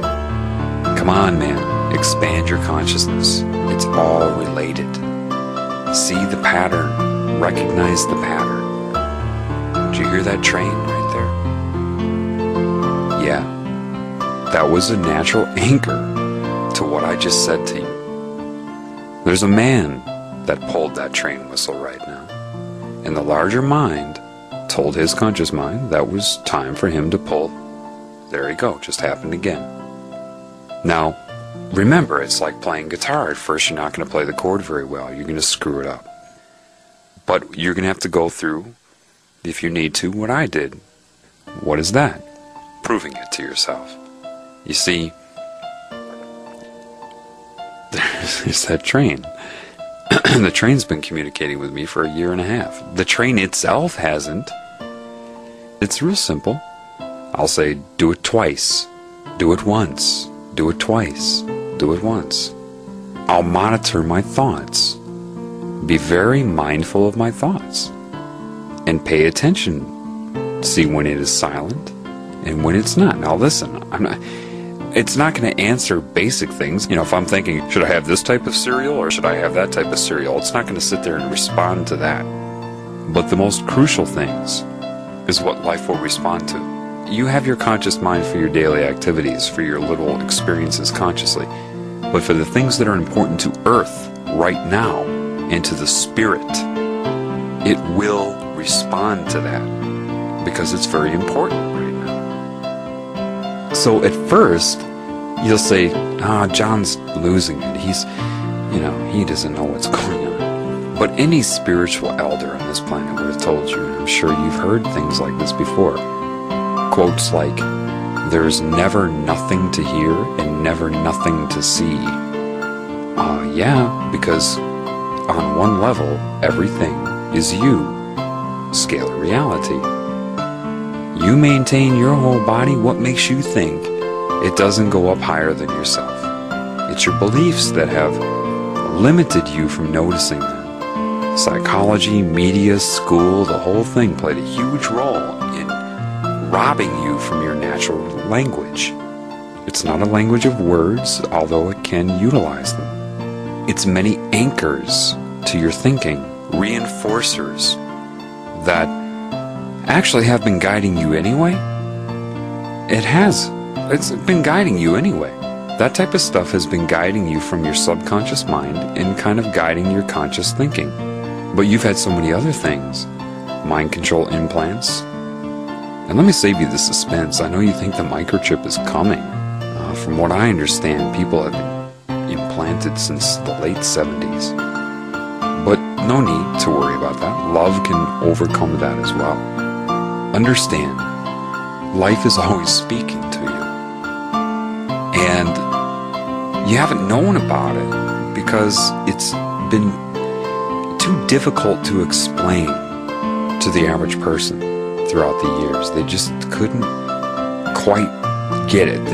Because there are a lot of people that are functioning like robots.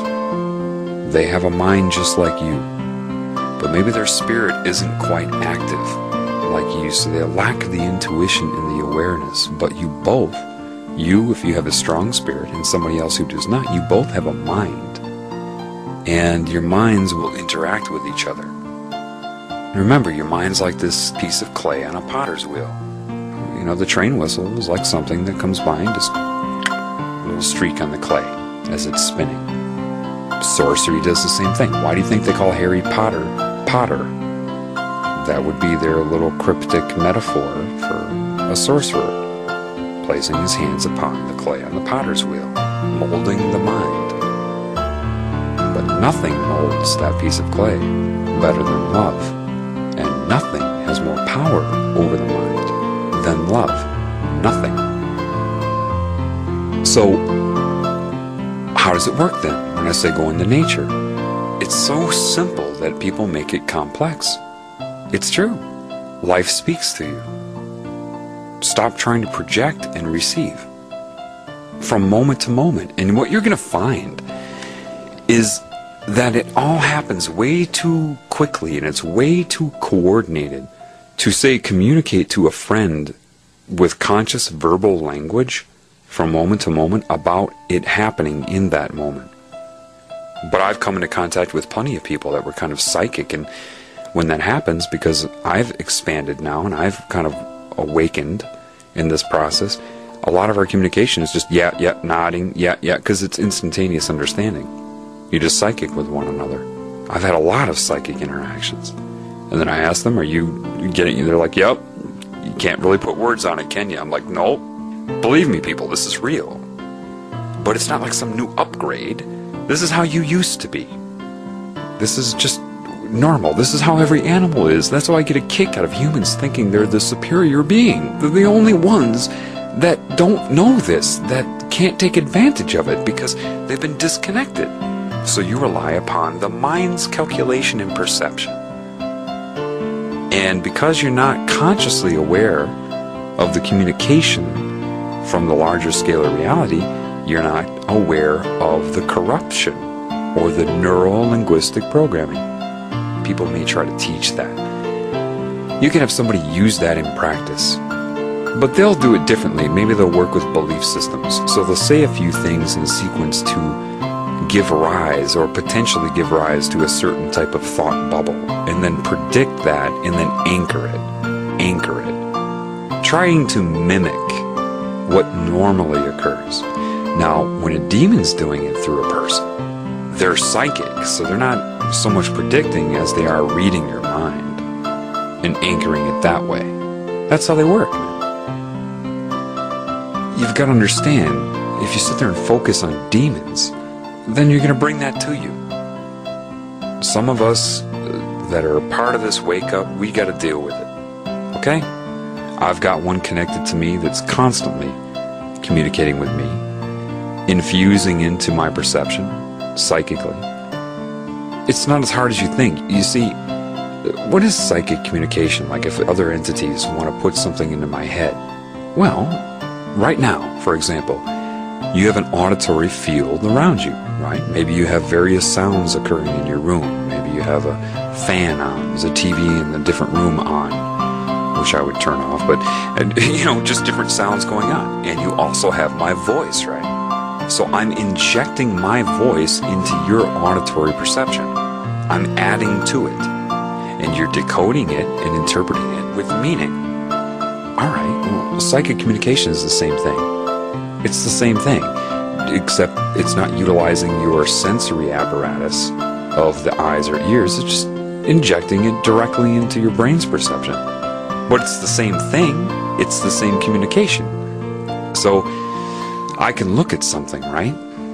They started using written words, like looking for subliminal messages one night, and it was really getting late. It was like 3 a.m. and I'm like, my eyes were getting blurry, and then it just manifested right on the picture. 3 a.m. eyes, go to bed. Objective reality. It stuck. It stayed there on the picture. People say, well, show me that picture. Why? For you will say, oh, you just did that yourself. There's no point in that. See, this is what you need to know, and why I wanted to introduce you to the concept of subliminal messages first. But it's not just Photoshop, people. It's etheric. They can psychically put words on things. It does it all of the time in front of me. Literally, man. That's why people be like, this is a matrix. It's well, no, it is illusory, yes. But you manifest as much as they do. It's just your beliefs that you can't that keep you from being able to do so. And right now, anyway, if you're not strong with the spirit will keep you from being able to do that, just for safety. The spirit will start to activate that ability in you when you start to connect to it. With me, it's touch and go, because remember, I have entities all over me. So if I'm weak with the spirit, or they're, doing their cycles of trying to break my will or whatever, I'm not going to be manifesting very much, because if I could, then they could influence that, like they do to all you anyway. Do you understand this consciousness plays a role in your very creation of your reality? So love will overcome that, and the beauty of that is when love overcomes their control of your manifestation, love will manifest out of love, and it's not going to hurt anybody. Do you understand that? So I can manifest out of love. That's not going to hurt anybody, but I can't just do it, like it's just hard to explain. A lot of this sounds crazy to you right now. I understand that. A few years from now, it'll be a different story. Psychic communication is like the Jedi mind trick, except you don't speak it out loud. For example, if they want to put a thought in my head, they do it thinking of my voice. How hard is that? They just imagine my voice, and from the first person, I want to have cereal right now. So they'll think in my voice, in my head, I want to have cereal right now. Of course, their thoughts that they put in my head are much more sinister. But that's how you do it. You see, once you start to get a grip on that, once you start to learn to play that guitar, you start to recognize it. You start to say, okay, alright, so I'm still alive here, and I'm still me. You start to realize if I'm not thinking in terms of love and the spirit, then people tend to torment me. Like I said in The Healing Begins Now, like anybody can be an agent, yeah. They can start speaking to your negative ego, to push buttons, to try to attack skeletons in your closet, right? Connecting to the spirit is very liberating, because one of the first few things it will show you is that it can read everything in your mind. So it's kind of stupid to lie, because yeah, mankind may judge you, but the spirit already knows people. It already knows. You'll see when you go through you'll know why Christ would say something like, "Forgive them, they know not what they do." Because he knew these things, all right, that their minds were being controlled. Even back then, yes. What do you think that whole thing was about? You can't do this without the Spirit. You can't. And that's what Christ would have been talking about as well when he said either you're going to build your house on a rock, which is love of the Spirit, the creative Spirit, or sand on the beach. It can be washed away. If you try to open up your psyche, like I'm telling you, and you're not basing it upon a desire to connect to the Spirit, then it can really mess with you. Because it would be so variable. Next thing you know, your own family members are taunting you. It's all dual meaning. Remember I told you about the scenario of two students getting alcohol, right? And then I said, if you're psychic, you can change the meaning as you go. Next thing you know, everybody around you is coughing and clearing their throat and reaching up, touching their nose in response to your thoughts. And if you don't know how to control your mind, and you start thinking about negative things or consequences, or this is going to happen, that's going to happen, then any entity attached to them, if you're trying to wake up, will anchor the negative things. If you're unaware of that, you'll attribute it to maybe it's your own father, or maybe it's a friend, and you're going to get mad at the friend. Well, hold on a minute. You seriously need to understand something. It's not your friend's fault, and their conscious mind is probably unaware of it. The way to learn this quickly is to assume they can read your mind, that everybody you talk to can read your mind. And be mindful of your thoughts. Constantly be aware of what you're thinking, and look at how they act. What nonverbal gestures are they making? Are those anchors? Reinforcers? Look for dual meaning in what they say. That's why psychology tells you anybody who does that's crazy or obsessive. Yeah, because they don't want you to get a feel for your own language. I'm telling you, that's how it is. It's dual meaning. You may have a conscious conversation going, but what about the dual meaning? I look at the guy with the pizza, there you go, but it was really speaking to the thoughts of the other guy. But that can happen in conscious conversation, dialogue between two people without other people around. You can say something that would contextually apply to the conversation, but it can also apply to your thoughts if you're aware of your own thoughts. I don't know, some spiritual people call this a rite of passage, because you can't be irresponsible with this. And I was kind of, mixed about letting people know this. Because I know they're going to be, see, who are the people that are vulnerable? The irony would be the psychology students, or the intellectual, debate-minded people. If they open up to this, it'll rock them. But maybe some of that's good. I had to go through that. You see, I'm telling you this because I myself, I had nobody holding my hand, and I still don't. I don't have anybody that can tell me or guide me really, consciously, through this, other than the Spirit. The creative Spirit does it. It does a wonderful job in its way. But no person is holding my hand through this. What I'm doing for you is kind of holding your hand through it. I'm telling you what to expect and how it works. And I had to go through all this. I didn't look it up somewhere. I'm not regurgitating this stuff to you. This is my learned understanding with a strong foundation from the ground up. Through the experiences, the ups and downs, the trials and errors of it. I'm not a simple-minded person. When I tell you that these things are happening, it didn't happen once or twice, and I'm like, oh, this is what it is. And then I come to you with it. No, I've been going through this understanding for over a year. Over a year before I came out with this for you now. To make sure that I understood it as much as I could before I told anybody about it. This is like the Earth's normal response to an infection. And it has to get the word out. The truth then, if you haven't figured it out yet, is that I'm you. See, in your mind, you have blockages to your own spirit, certain scars and shame and guilt and belief systems. It's not that your spirit isn't there, you're not allowing it to influence your mind. You're just not doing it, you're not allowing it. So, it's not going to give up, it's going to come to you through a different route.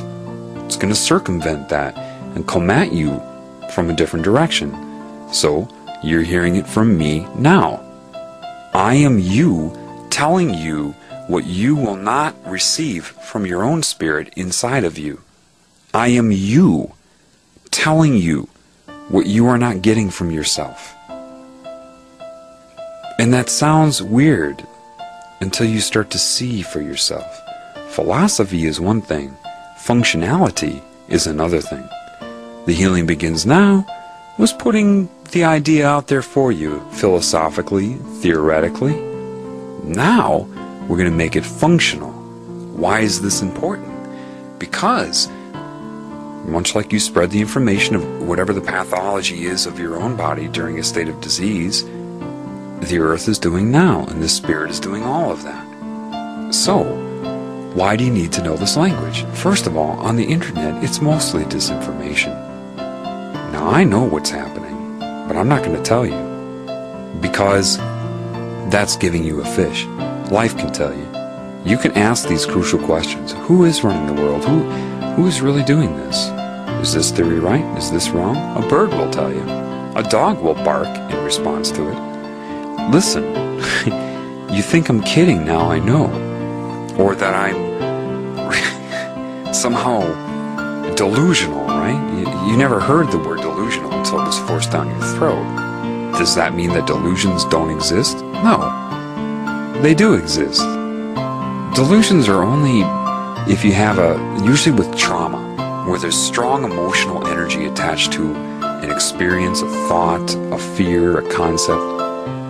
And it's so strong, the emotion, that your mind keeps that thought in motion, that bubbles up at the surface there.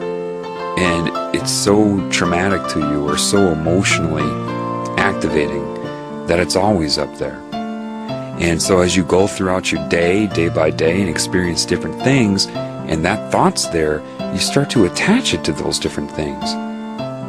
And your brain will actually undergo what's called neuroplasticity, or it will rewire to accommodate that thought.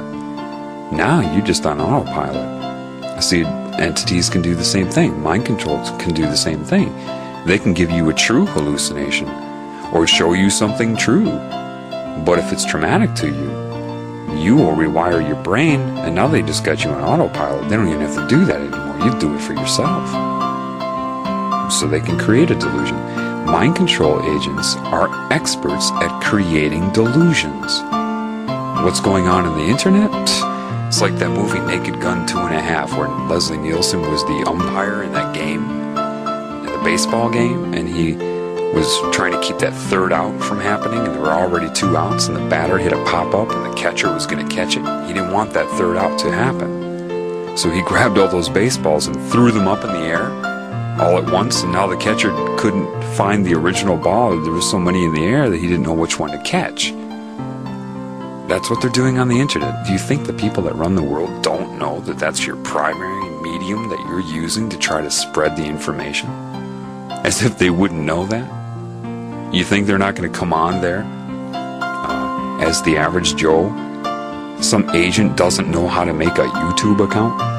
Come on there looking like the average Joe, telling you what you need to know? What am I supposed to do? Pick apart each disinformation agent? Oh my God, there's so many of them. That's useless. That would be going backwards. And the spirit, that's what it's saying. That is the wrong way to go about it. Rather, teach them how to find the truth. You see, the benefit of knowing this language and communicating with life again is that people can't lie to you. You'll know what I mean once you're able to land your fingers down on that chord. You'll know what I mean. Can't lie to you. And life will confirm it. If you have a serious thought that's important for you to direct your path, be mindful of that thought. Did a dog suddenly start barking in your neighborhood? And then you'll think to yourself, was that in response to me? Roof! Are you really responding to me? Roof!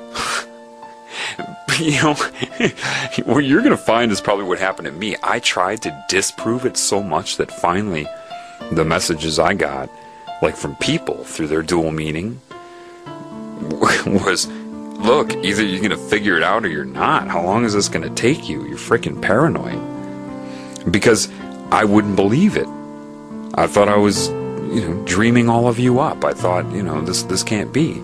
And finally there were certain people, through their ego, the larger mind said to me, how long is this going to take you to realize this is really happening? And it's normal, and this is how life communicates. Either you're going to figure it out or forget it, was basically what I got. I'm like, all right.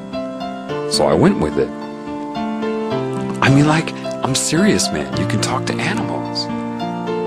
I got to know my cat because of this. My cat can read my mind. And even my cat was, after a while, stopped responding to that. He's like, same type of response in the way that we talk. Look, are you stupid? I'm showing you that I can read your mind.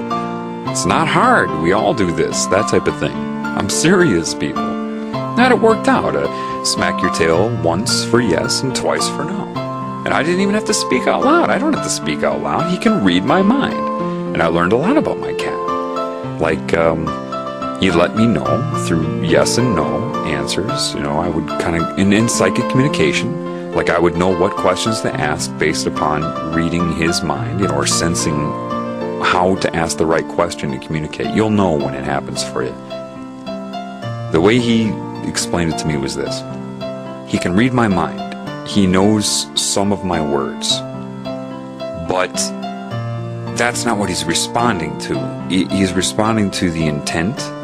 It's clearer for him if I think in pictures or just concepts without words.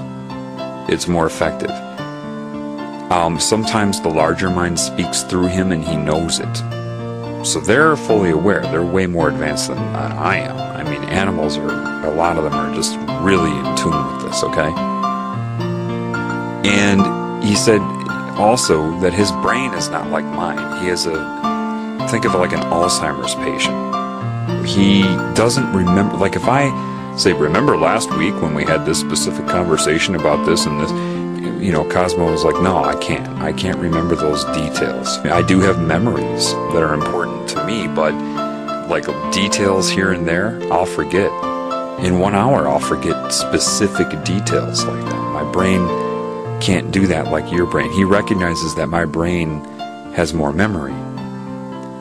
So animals are in the moment.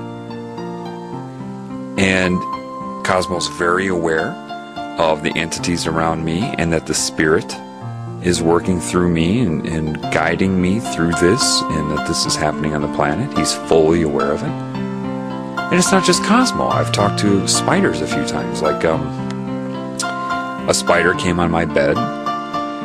2 years ago I would have squashed it, but now I looked at him and I said, I'm fully aware that we're both components larger. I didn't say it in language, it was just intention. Looked at the spider with an appreciation that it's animated, and that the same spirit animating it is a derivative of the spirit that is animating me, that type of thing. And the spider responded. I said, okay, with pictures and concepts, not words, if you're aware of that, move to your left. And all of a sudden, just move to its left and stop. And I'd say, okay.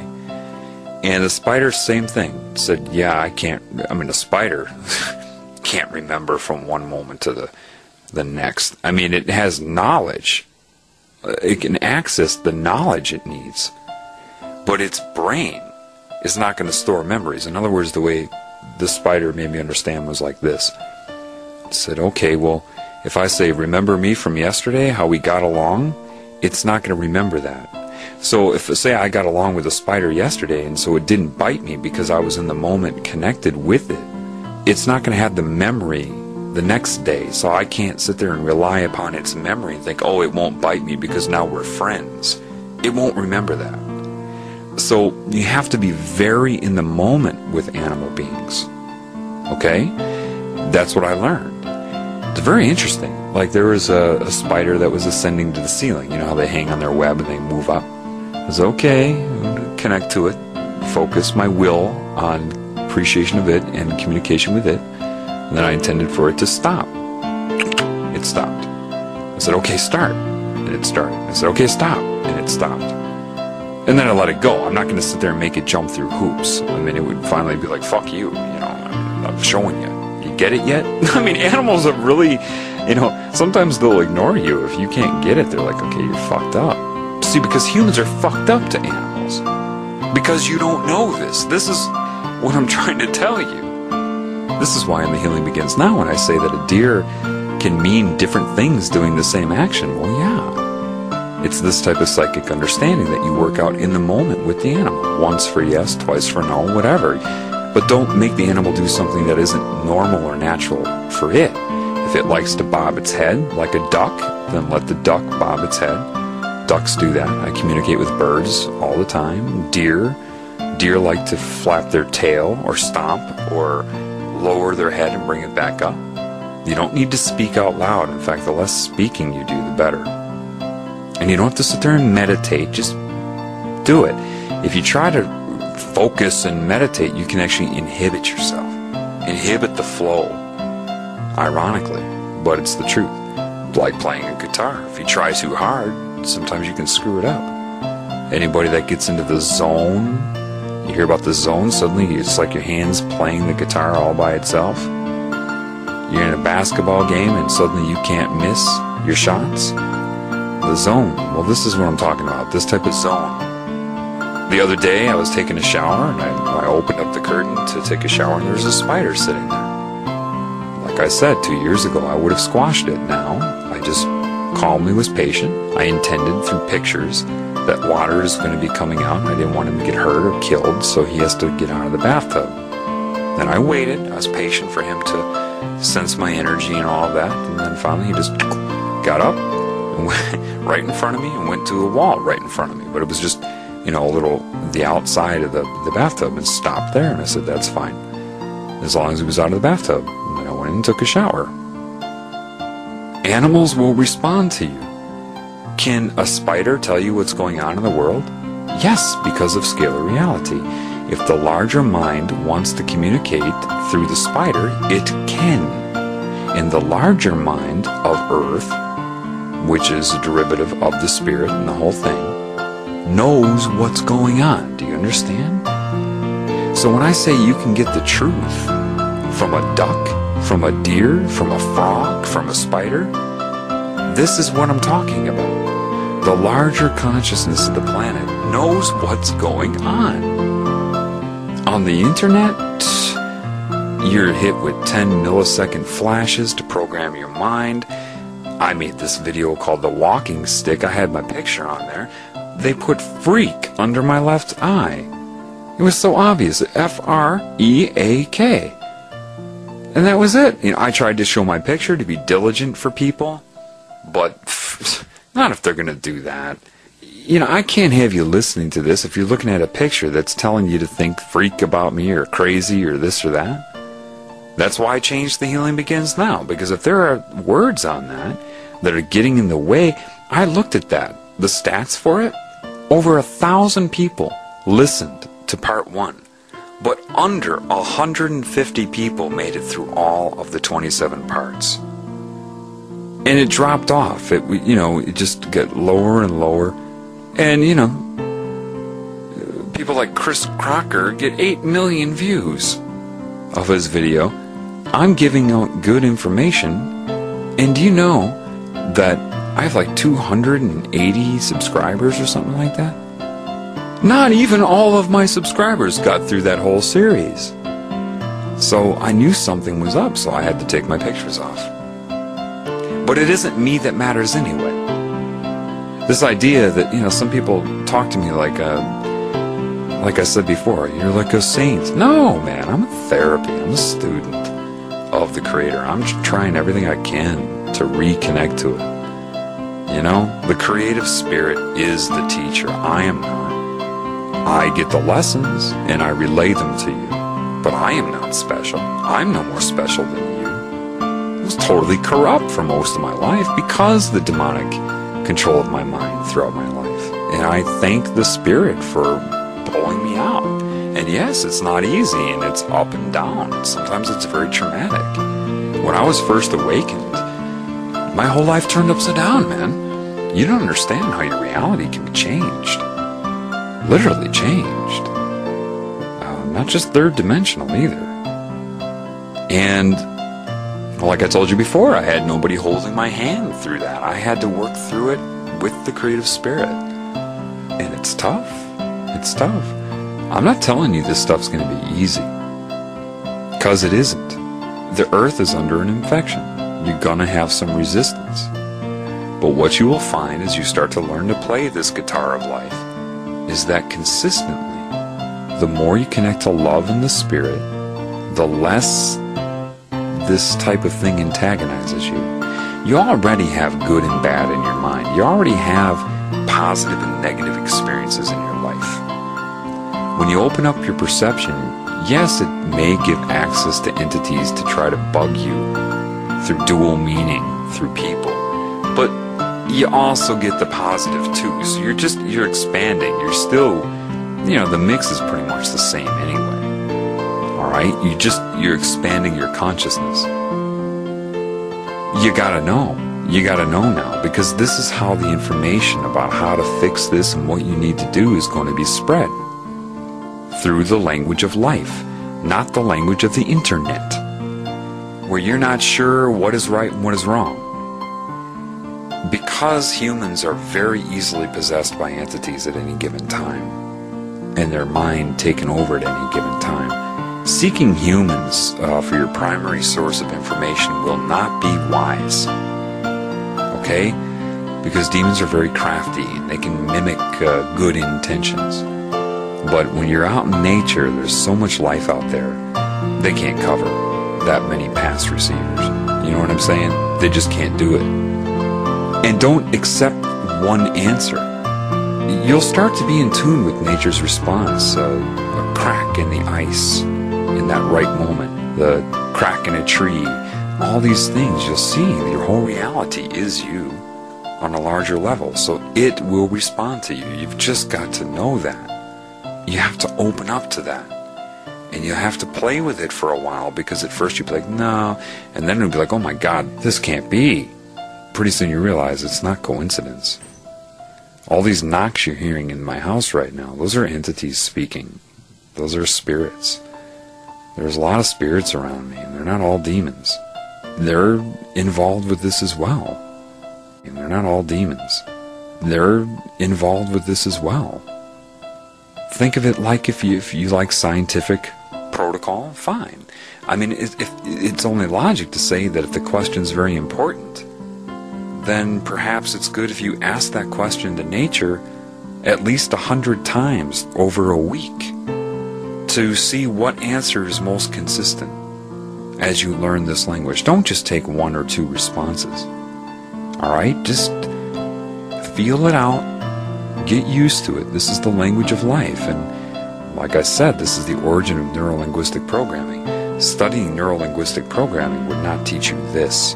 However, seeing and going through and learning this will make something like neuro-linguistic programming a snap.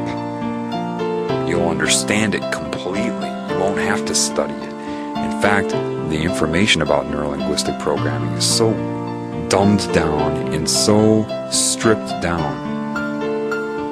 You learn the language of life and you'll catch that all of the time. I'm telling you. Why is this the most important thing, though? Because after you get through your period where you're like, this is crap and all that, you start to see it happening. Then you start to get your answers, you start to get a feel for it. You're going to realize the most important thing, that the creative spirit of the universe is real. And once you know God is real, well, this is where we're trying to go, you see. Once you know God is real, then, and only then, will you be able to say, oh. And see, a lot of people, they say, oh, I can't connect to the Creator right now. I just can't seem to do it. But you're not understanding that a lot of your mind does not want to. You don't want to, quote, give up your addictions and all these other things that you think are fun. Most of them illusion, you can't see it yet. When you get the evidence you need through learning this language, then you'll say, like I did a year and a half ago, okay, I'm on your team. I'm on your team. What do I got to do? I choose to do what you need me to do. When that happens, and you can't do, see, if you do it right now, yeah, I choose to do what you need to do. You know, God knows your whole mind. And if there are parts of your mind that are disagreeing with that, then it won't do it yet. When you get this evidence through understanding how life communicates with itself, then you'll know at that moment, that salient event, where you're going to be like, okay, I can't deny this anymore. And when you see that it's all around you, logic will tell you, based upon how it's answering your questions and what needs to be done, it will be undeniable, and then you'll be able to, for each of you, it will be individual, and the circumstances will be different.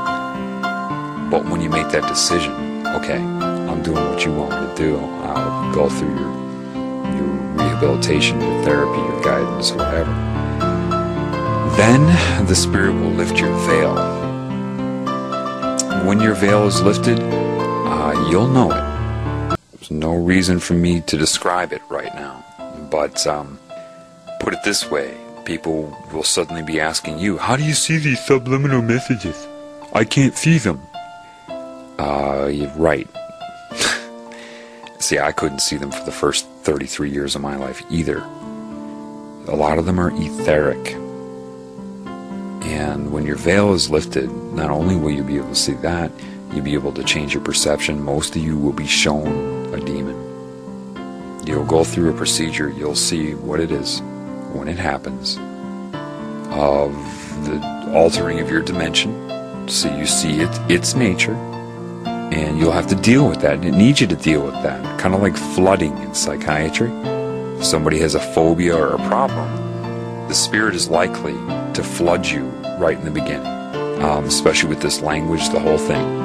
When your veil is lifted, you'll be flooded because you're going to have to face your phobias. And so your life will be coordinated until you realize that the only way that you can deal with your phobias is through the love of the Spirit. And you'll be taught that. Hearing me say it won't work.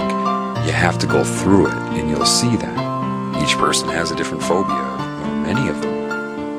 And it knows what to do, and it won't overdo it. It'll do what you need done. When your veil is lifted, it's kind of psychic. You call it psychic. I get a kick out of that. That's like two cells in my body saying they're psychic with each other.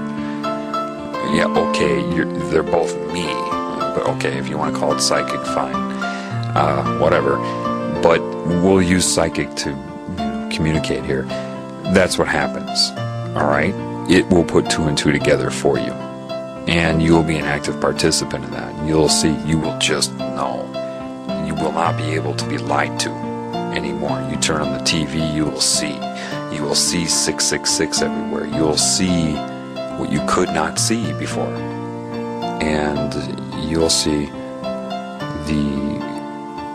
the craziness of someone mindlessly mouthing prayer out of a Bible, looking for God in a Bible, when it's so active and alive right now. When you go through your lessons, and say you're into that for a year, you'll understand everything Christ was saying. You'll understand it so well, at least I do, it's almost like you're saying, yeah, that guy got it.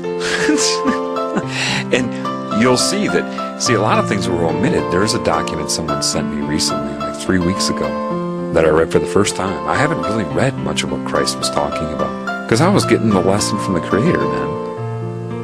I stayed away from that, really. But it was called the Talmud of Emmanuel, Jmmanuel. And it's some of the book of Matthew, I guess, and then other things. I felt like I was reading my personal journal. All the things that I knew they were hiding in the Bible were in this. I was reading it in an Adobe Acrobat reader, and he would have different sections. You only see one page at a time, and sometimes he would get questions from people. And these questions, you can tell they're just from people that their veil has not been lifted. They're just not connected. They don't have eyes or ears. And they're like asking him these questions.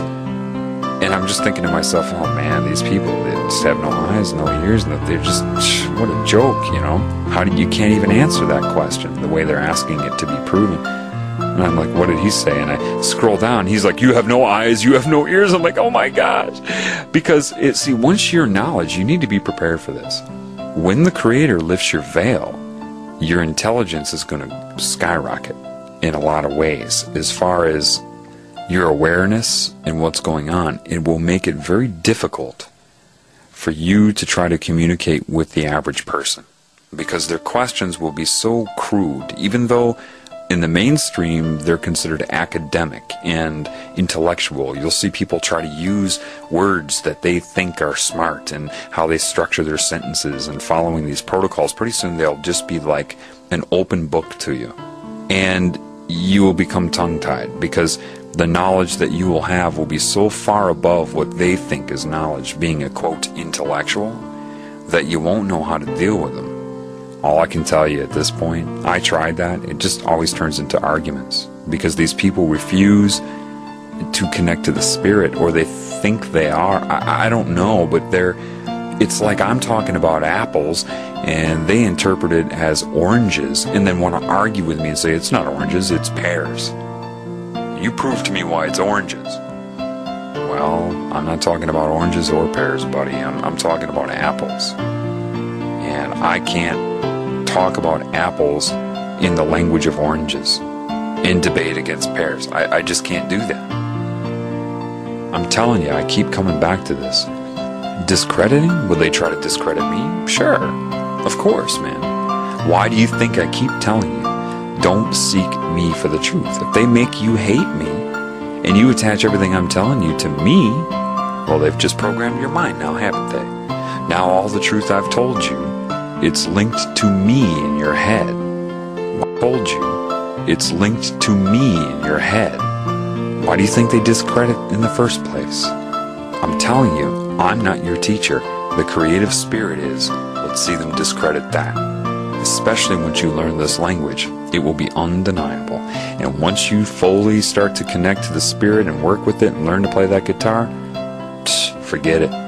They're not going to discredit it. Demons may do that through people. They may use the neuro-linguistic programming that they use, but animals and nature and life, and if you're smart with your questions and ask the same question over a period of time and get many, many answers to see, you'll see. Alright? You must look at what I'm doing here. I'm not taking the credit for any of this. Do you understand that? It's the creative spirit, and I'm a happy student. I'm a patient man. I was fucked up in the head my whole life. I admit that, and it's correcting that every day, and it's a struggle, but I'm happy about that. Very. What I'm trying to tell you to do is seek the creative spirit. I'm not trying to formulate some group, some cult. I'm not asking you for money. I'm not telling you to become a portal for a demon. None of that. I'm telling you to seek the spirit. Where is the spirit? It is both inside of you and outside of you. Scalar reality. If you seek only outside of you, you will fail. If you seek only inside of you, you will fail. If you seek inside of you and correlate that to what's outside of you, you will succeed. If you do it in a loving manner, because that which is truly inside of you, underneath your ego, that is you, is of love. Arguing and debating and trying to memorize facts and figures, it's not going to help. And that's why it's very important that I tell you these things. Why do you think I'm not pumping Alex Jones or telling you details about this and this and, oh, the Illuminati did this back in 1930? Now forget that, man. Why do you think I'm not talking about 9/11? I'm not going to tell you about 9/11. No. I will tell you, just like Leslie Nielsen throwing up all those baseballs, you must ask yourself. I'll tell you what, do what I'm telling you to do. Connect to the creative spirit. Before you can do that, you're obviously going to need proof of its existence. Learning this and how to communicate with life is the best way I can lead you to that. Alright? And then you go ahead and ask the squirrel in the backyard or the bird, what is propaganda and what isn't? What do you need to focus on and what don't you need to focus on? You think God can't communicate with you? You think it won't be able to effectively put in your mind what you need to know and use life to do so? Love its other creations. It's time for you to learn from them. It's time for you to learn and become humble before the Spirit and all of its creations. Meaning, you're going to have to be able to become humble to a bunny rabbit, to a squirrel, to a deer, to a bird, and admit to them that you're insane. You may have a larger cerebral cortex, sure, but you must humble yourself before God's creations that are connected to God and thrive off of God's spirit and love. Humbling yourself before them is to humble yourself before God. Humbling is not getting down and bending over and taking it up the behind. It created you. Humbling means knowing. Knowing what? You'll see. You'll see. Deep down you want something that knows all that you don't know. And it will always be honest with you. You won't have a problem taking direction from it. Because it's not an issue of having a problem with authority. This is an authority. This is that which creates everything, man. Without it, you would not be. And it created you so that you could have free will, your conscious experience. Like I told that girl tonight. I said, it's interesting. Because of my awakening and because of what I'm going through, I know why we've talked. I know the reasoning behind it. And she understood that too. I said, but you see, we also had a conscious conversation. We had an individual experience that happened at the same time. It's my choice if I want to focus on the conscious conversation or look and see the deeper meaning of how it's coordinated. I told you in The Healing Begins Now, you can see yourself as the floating finger if you want. You can see yourself as the right finger, the left finger, all at once. That's your choice. And that's why I use this learning to play guitar thing. At first, you're always going to be looking for it. And you have to be careful. Don't create a delusion over this, okay? But you'll find as you kind of come into the swing of things that you don't have to do that all day. You've got a right to live. You've got a right to go out and enjoy yourself. Yeah, the problem is that through media, you're going to see that it's all satanic. You're going to see that it's all to control your mind. So your ability to have fun by going to movies and all of these other things is going to be fundamentally limited. But interacting with people, you know, socialization and activities and all these other things, that's that's part of life and expressing living. And the more active that you are, the stronger your spirit anyway. And you don't have to sit there and read into what everybody says all the time. First of all, you won't be trying to do that once you learn how. But you don't always have to be focusing on that. That's your choice. You know what I mean? I mean, how many questions can you have? There are crucial questions. But you need to learn to try to take control of your mind back. And be disciplined with it. And turn it on and off as you want. You can sit there and talk and have a normal conversation, sure. You can look at it after and see what it was from a larger perspective also. I'll tell you, when you connect to the creative spirit, your life will become anything but boring. You'll have more interaction in the woods than you are used to having with all kinds of stimulus. Right now, when I say get off the TV, most people don't. You know, they're kind of maybe believing that it might control your mind.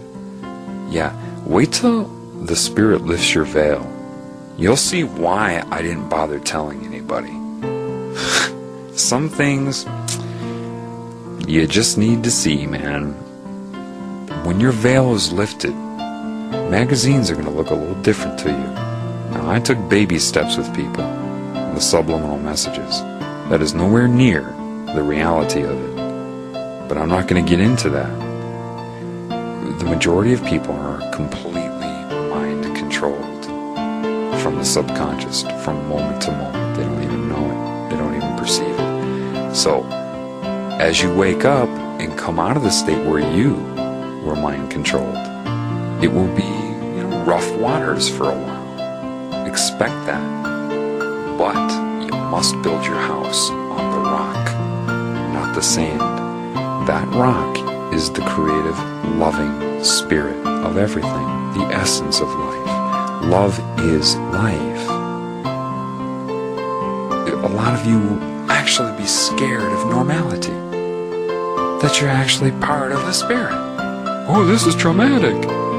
I think it's funny because I laugh at myself. I mean, I keep thinking of that William Shatner scene in Amazon Women from the Moon. They're all beeping and flashing. I mean, because if you really open up to it, everywhere you look, people are giving you subconscious responses to your thoughts.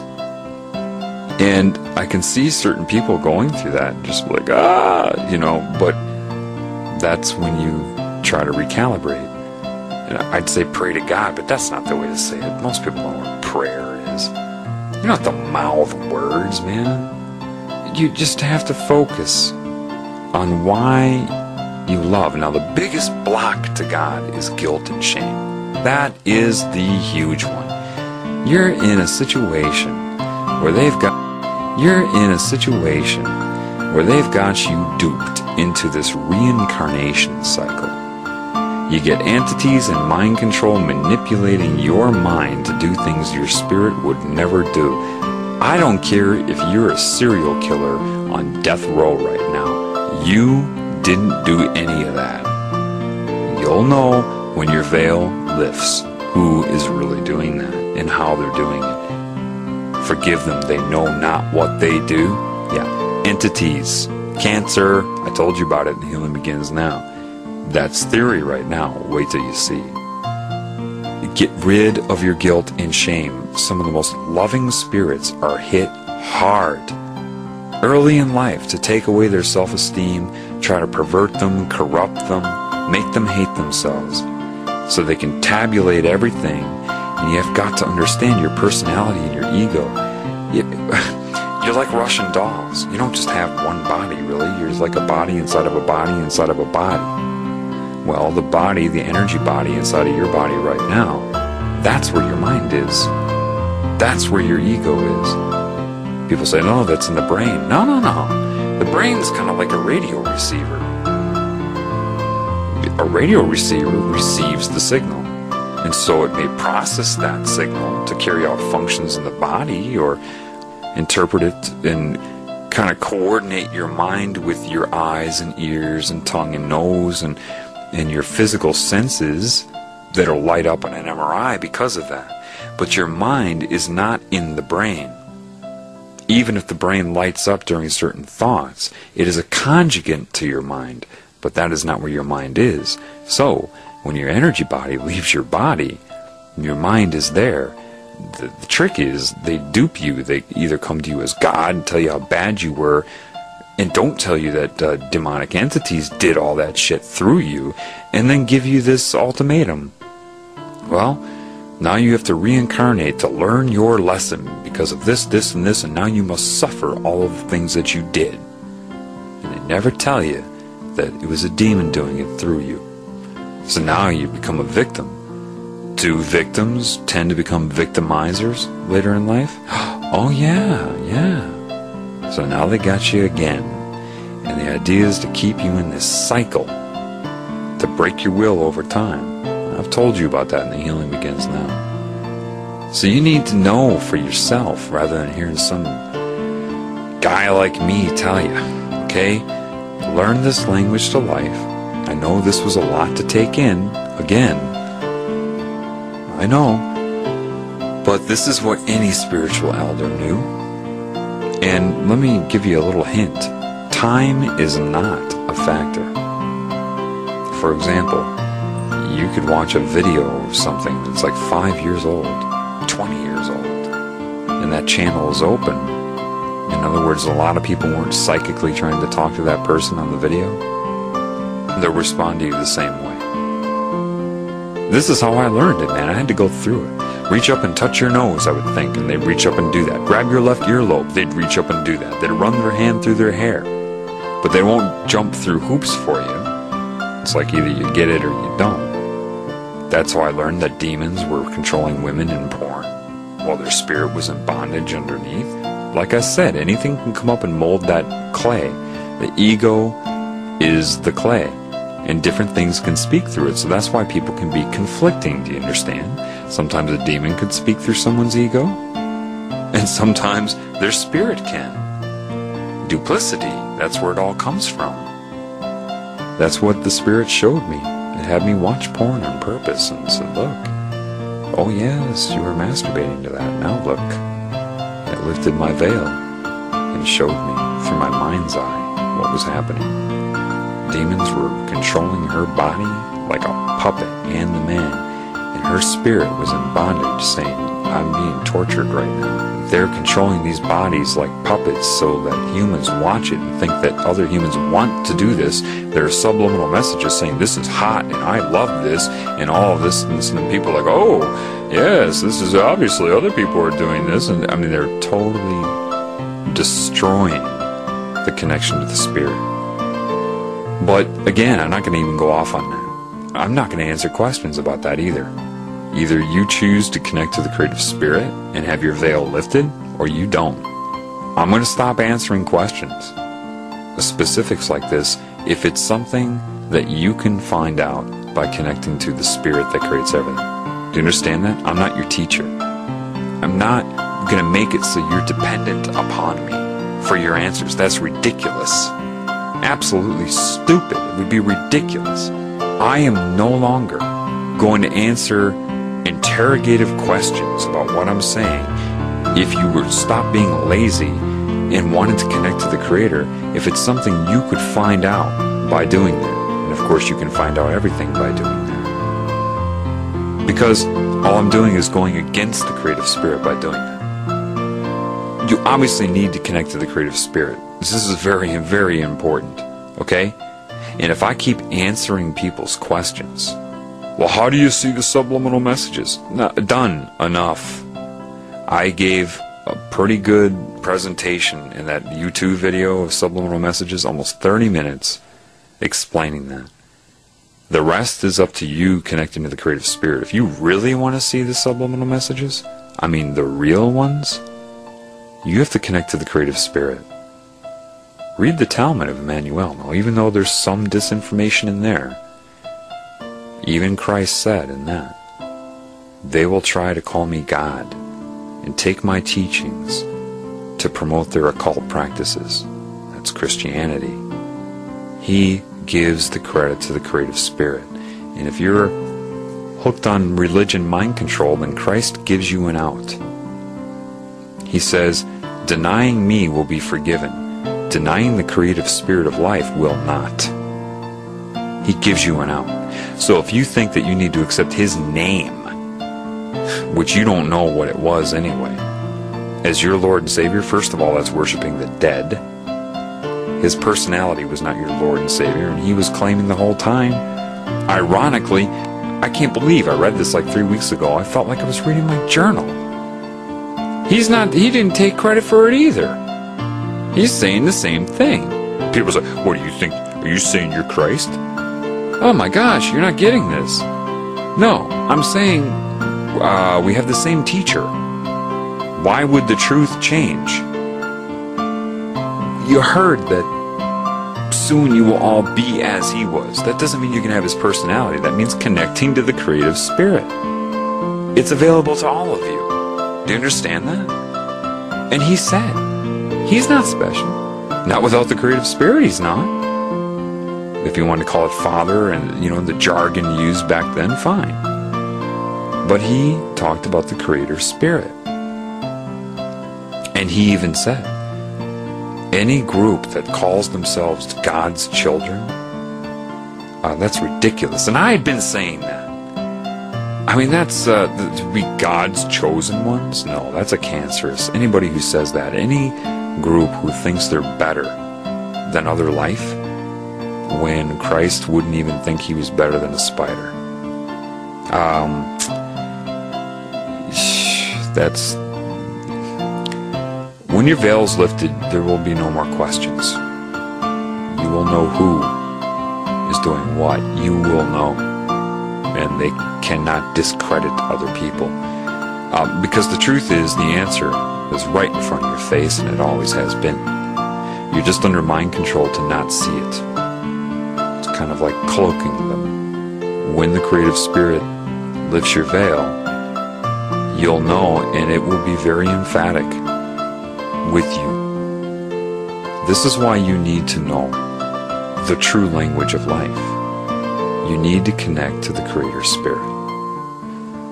Then your answers will be revealed to you. All that was hidden will be shown to you.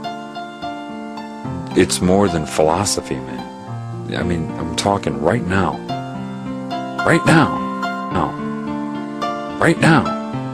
And your frustration will be with those who are still living under a veil. It won't be your inability to deal with this so much as the fact that others cannot see or hear.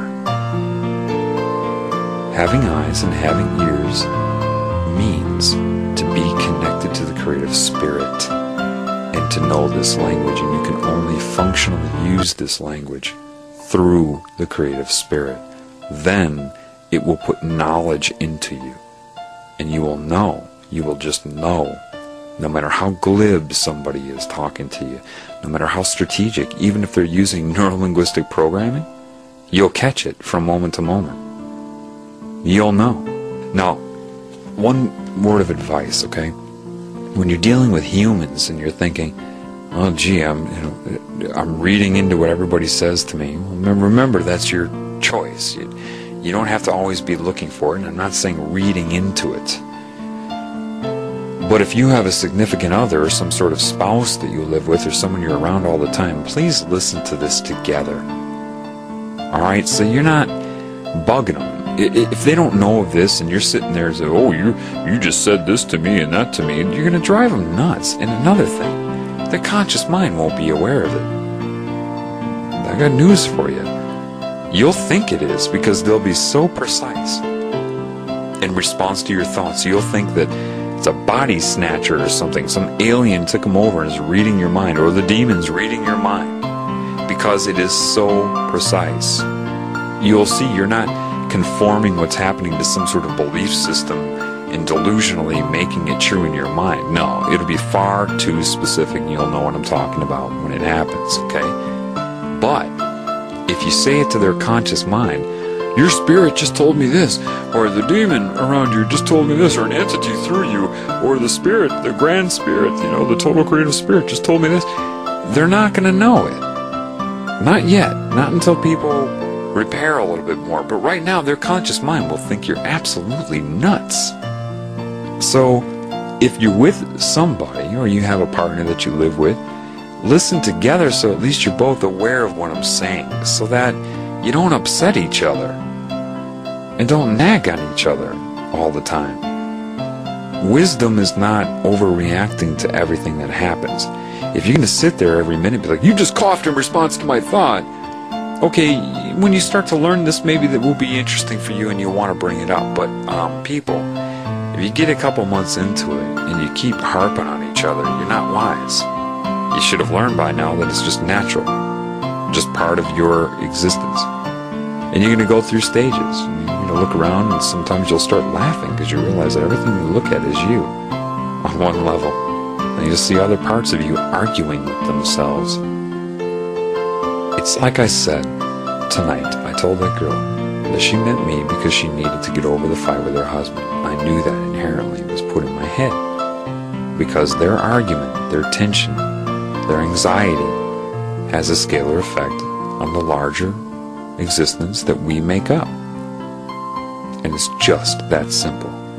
It's not that you're looking in a mirror of yourself all the time. Often, It is the Spirit speaking directly to you. Learn this, be diligent with it, and then you will see proof of the Spirit. That will give you what you need to feel comfort and confidence and knowledge of it to rejoin with it. You'll know when that happens. Oh yeah, you'll know. Some things I just haven't told you because it's not worth it. It's not worth it. I'm going to be more limited in my responses with email because I want to get off the internet here. It's too poisonous. It's too poisonous. Just sitting there online like that is poison. With the constant subliminal barrage in every way, people's minds being hijacked by the negative entities to want to argue with me and all of that. I want to help, man, but I'm not going to carry the whole world on my shoulders. So you all need to be proactive. Like I said, I'm not the teacher, I'm the student. If you refuse to learn this, then the teacher will go away. Alright? So, meaning, if you hear me now, and you say, well, John, tell me this or tell me that, or you don't do it, you don't do the keys to God like I told you in the Healing Begins Now, you don't activate your spirit, you don't activate the love in you, and you don't become aware of your surroundings, you know, hey, what else can I tell you? You're just saying to the Spirit, no thanks. And at that point, I can't help you. The creative Spirit loves you. Love it back. Let it teach you. I cannot stress that more. And understand, you think I'm kidding, but once your veil is lifted, the whole consciousness knows, including the demonic, cancerous consciousness. It knows. You'll see what I mean when that happens. Then it will try to discredit you. Now, ironically, the ones with the strongest spirits are probably the ones that have deviated in many ways in their life, because they had to do that. They know who's here on behalf of the Creator as a new spirit, because you light up, you shine bright, and they know right away, and they come after you early to try to get you, to possess you, and corrupt you, and do all of these things. Why? Because they know that it's very likely that you would speak out. Is that too hard to figure out? So they have to screw with you. They have to get you to deviate and do things that society is conditioned to point their finger at you for, so as to keep you from speaking out. The flip side to that is once you know the creative spirit, once it comes to you and basically says without words, bang, I am, and you'll know what I mean, you're not going to care what people say about you, okay? But just know that suddenly, like a football being thrown to a running receiver, two lines intersecting, the discrediting is the same way. Remember, time, past, present, future is not what you think it is. Things just suddenly show up. However, you will be armed with, you won't be armed against men, because mankind is, the majority is just under huge mind control. When you see it for yourself, you'll know what I'm saying. Okay? You can't keep them from discrediting you. You just can't. But you won't care. You won't care. Because one moment, one microsecond, with the powerful, commanding love of the Creator who says, I know you were duped. I know that they were doing it through your mind, and your spirit is innocent, and you're learning, and you're rehabilitating, and you've made that choice with me. It is my opinion that matters. Do not worry. Just don't turn from me. It will have your back, and I'm telling you, to have God have your back, that's not a bad deal. You hear what I'm saying? Forget what people think of you. You've heard it before. He who is free of sin cast the first stone. Alright? It's the insanity that has been created and stirred up in humankind. Forget what they think about you.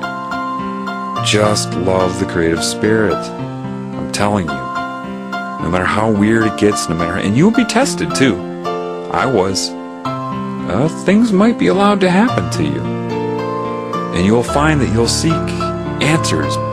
When I was first awakened, it was quite traumatic.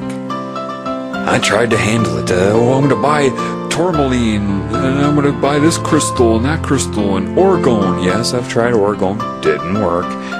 The whole thing, man. I need to talk to a psychic. I need to go see this or that. Why are you going through all that? Why is it allowing you to go through that? Because you're going to find there's only one way to deal with it. Over and over, no matter how variable the circumstance, there is only one way to deal with it. The creative spirit of everything. And so, things may be very uncomfortable at times, but you'll see why it's necessary, because you need to overcome this reality. If you are dependent upon the positive opinion of you from mankind, then you are incredibly vulnerable to their negative opinion. Do you understand opinion? Do you understand that? Because if you are hoping to get positive approval, a fan base, people that love you to define who you are, then their hate for you will also define who you are and where you go. Rather, detach from both, love the creative spirit.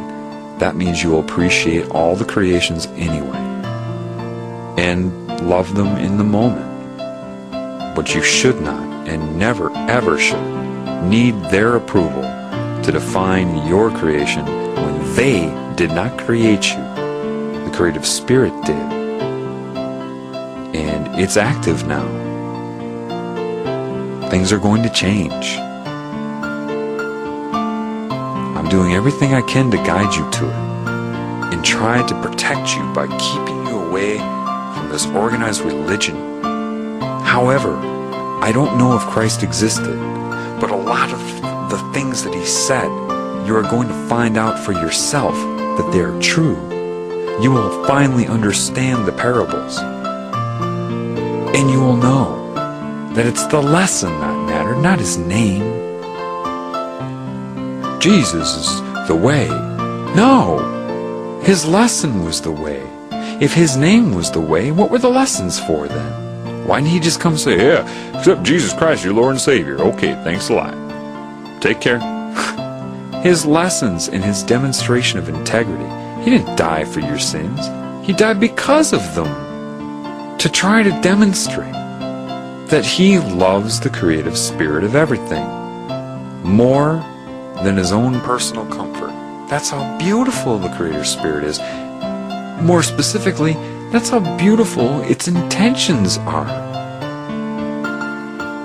The satanic cancer's consciousness is discrediting God by discrediting you. If you hate yourself and everybody else, and arrogance is not self-love, if you hate everybody, then that is the result of discrediting God, because you are God's creation. Your body may or may not be, but your spirit is. And if they convince you somehow to hate yourself because you don't know how mind-controlled you are, see, if you don't wake up and connect to the creative spirit, you will never be able to forgive yourself. You can't, because you won't know the incredible depths of mind control or how it works. The creative spirit will show you that. Once you see it, you will free yourself from guilt. When you free yourself from guilt, you free yourself from shame. When you free yourself from shame, then you can love everything you see. You see, freeing yourself of guilt and shame does not give you this mindset of, oh, I can do anything I want. Oh no, quite the opposite. See, then you'll have love in you, and when you have love in you, you can't hurt anybody. And it's a battle. It's up and down. You'll have bad days and good days, and if you have addictions, you will overcome them, get them back, overcome them. You'll struggle as you reconnect. That's just the way it is. You don't need 10 commandments. Not if you're connected to the Spirit, as that will just be normal. Now, opening yourself up to the language of life is going to be a challenge. But that challenge will come to you on purpose. Because your spirit is both inside and outside, part of reconnecting to the Creator is raising the spirit within you. That's where you confirm it with your own spirit, your own feelings about it. That's where you start to see where you're at in your lessons, in your therapy. If you're always relying on the creative spirit to come in and save you from the outside, when it's also inside, then you're not fully healing, are you? So you will run into situations where they taunt you. I can't even count the number of times where I've gotten threats here and there, and demons will speak to me through people, and I'm put into a situation where the creative spirit's just kind of sitting there. Let's see how you handle this. If you can't communicate with me on the outside in the realm you're in, where else am I? Oh yeah, inside of you. Then afterwards it said, yes, okay, so you know that it's inside and outside of you. Your fears and discrediting all of my teachings to you right now will occur. It's a constant mind job. So part of your solidifying your connection with me is to see how you handle it when I'm not coming in to bail you out. Can you bail yourself out? The more you can do that, the stronger your foundation. And that's part of it, and I would expect it, okay? Fully expect that you're going to have up and down days. Because when you open up to this, the demonic element will try to take advantage of it. And some things are very scary. However, the love, when it lets you know, is incredible. Throughout your wake up and the lifting of your veil, you'll have lots of days where you just start bawling, crying your eyes out, not because of sadness. You only cry like that when the spirit just takes over your whole reality. You know, after you have a lot of severe lessons like that, then it comes back and lets you know. And it's so commanding, so loving, so able, that it just, you know, it's like, okay, I gotcha. You know, that type of thing. It's kind of spotting you. Does that make sense? Like a gymnast will have a spotter. Throughout your healing, it'll spot you. But it'll also have you try to do it on your own. Eventually, so it doesn't have to spot you anymore. So that you can do your gymnastics routine without a spotter. Then, that's when you have a full connection to the spirit. That's when you overcome your reality. That's when you overcome your dependence upon both positive opinions of you and negative contradiction to you. That's when you overcome the promise of a reward in heaven, as well as the threat of torture in hell. That's when you overcome your physical reality, your dependence upon it for your own value. That's where you have to tap into yourself. Knowing this language will propel you into that. But you need to connect to the creative spirit, okay? Also, I told you about finding the keys to the spirit. And the healing begins now. You must do that all the time. You must constantly be raising the spirit in yourself through that technique. All the time. Every day. You will find more correct answers, more correct guidance out in nature. The more you sit on the internet, the more you can be corrupted. The satanic consciousness is smart enough to take what it knows, just like it did with Christ even, or anybody that tells the truth. To pretend to be on that wavelength, to say a lot of what somebody who's telling you the truth will say, to lead the sheep away from the truth, to lead you to the slaughter. If you look at another person and say, oh, she can teach me, or oh, he can teach me, now you're not going to be seeking the creative spirit, which is always in the moment through life itself with this language. This is why I'm telling you this. If you look for a person, then you can be misled. The truth is inside of you and life altogether. And just because other people may mislead you, that has nothing to do with your appreciation for life and them. That's always in the moment. Disregard their ego. If you find that people are discrediting me or trying to tell you this or that about me, number one, pay it no mind. Because you cannot depend upon me. That would give you a false sense of security. Secondly, don't try to defend it. Don't argue with people if they talk bad about me. Don't do that. Because I won't do that anymore. I'll challenge lies, but I will not attack a person. And if you don't understand that, then you didn't understand what I've been telling you in this upload. People say, oh, those people at Destiny Universe, they hate you. No, they don't. Those girls don't know me. They don't know me at all, and they don't hate me. And I don't hate them. Why would I? This is my whole point.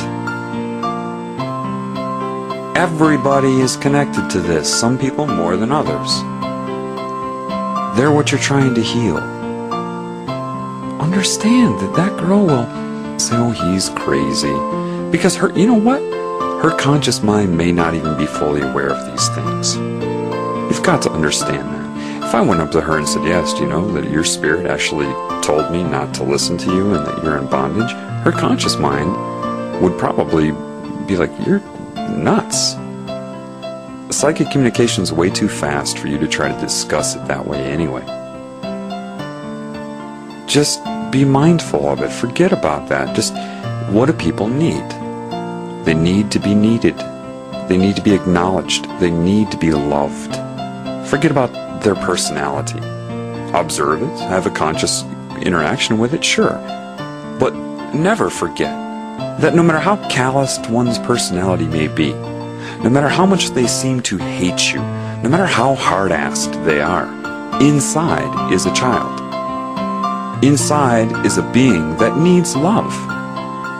And if you succumb to the calluses in their personality, to the wiring and programming of their consciousness, then you deny them that love. You deny them. So no, I'm not debunking anybody. I'm not even debunking Destiny Universe, because I'll tell you, I have to go through challenges like that every day. Every day I'm trying to monitor my thoughts because demons will try to persuade me to look at it this way or that way. It's not easy. Now, I'm sure that girl from Destiny Universe is a very nice person. Why would she not be? It has nothing to do with any of the... Look, I've met a lot of Freemasons that are nice people. They're nice people. They're just under pressure. They know not what they do. Or they know not how to deal with what they're doing. And that's my goal. To try to enable everybody, not people that think they're righteous. I'm righteous as me. No. The Spirit is righteous. And quite honestly, this is not for a group of people to hear this and heal and consider themselves to be above everybody else. That would be evil. This is for everybody. Everybody who can understand the English language. I don't care if you're a Satanist, if you're in the Illuminati, if you're a Jesuit. It doesn't matter. It doesn't matter. I don't hate you any more than I hate myself. Do you understand that? Those are the people I want to influence anyway. I'm not coming to you like David Icke and saying, I'm not trying to persuade you. I wouldn't do that. You can give information without trying to persuade people. What? No, I am very much trying to persuade you. I don't need to use reverse psychology to tell you that I'm not, so that I can sit there and persuade you for 5 hours. And my target audience, it's the Satanists and the Illuminati and anybody that is really controlled by this. That's who I'm trying to help. And yeah, I understand they hate me. I do. As much as an alcoholic would hate me if I threw their alcohol away. I understand that. I've had addictions. I have them. I know. I'm not perfect, and they know I'm not perfect.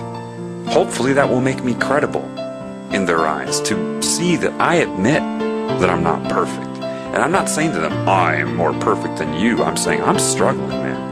I am struggling, but I found this loving spirit. I'm reconnecting to it, and I want you to do that as well. I'm speaking to demons right now. They say, oh, they're creations of darkness. Maybe. But wait a minute. There's a spirit that creates anything and everything. It's kind of like the story of Pinocchio.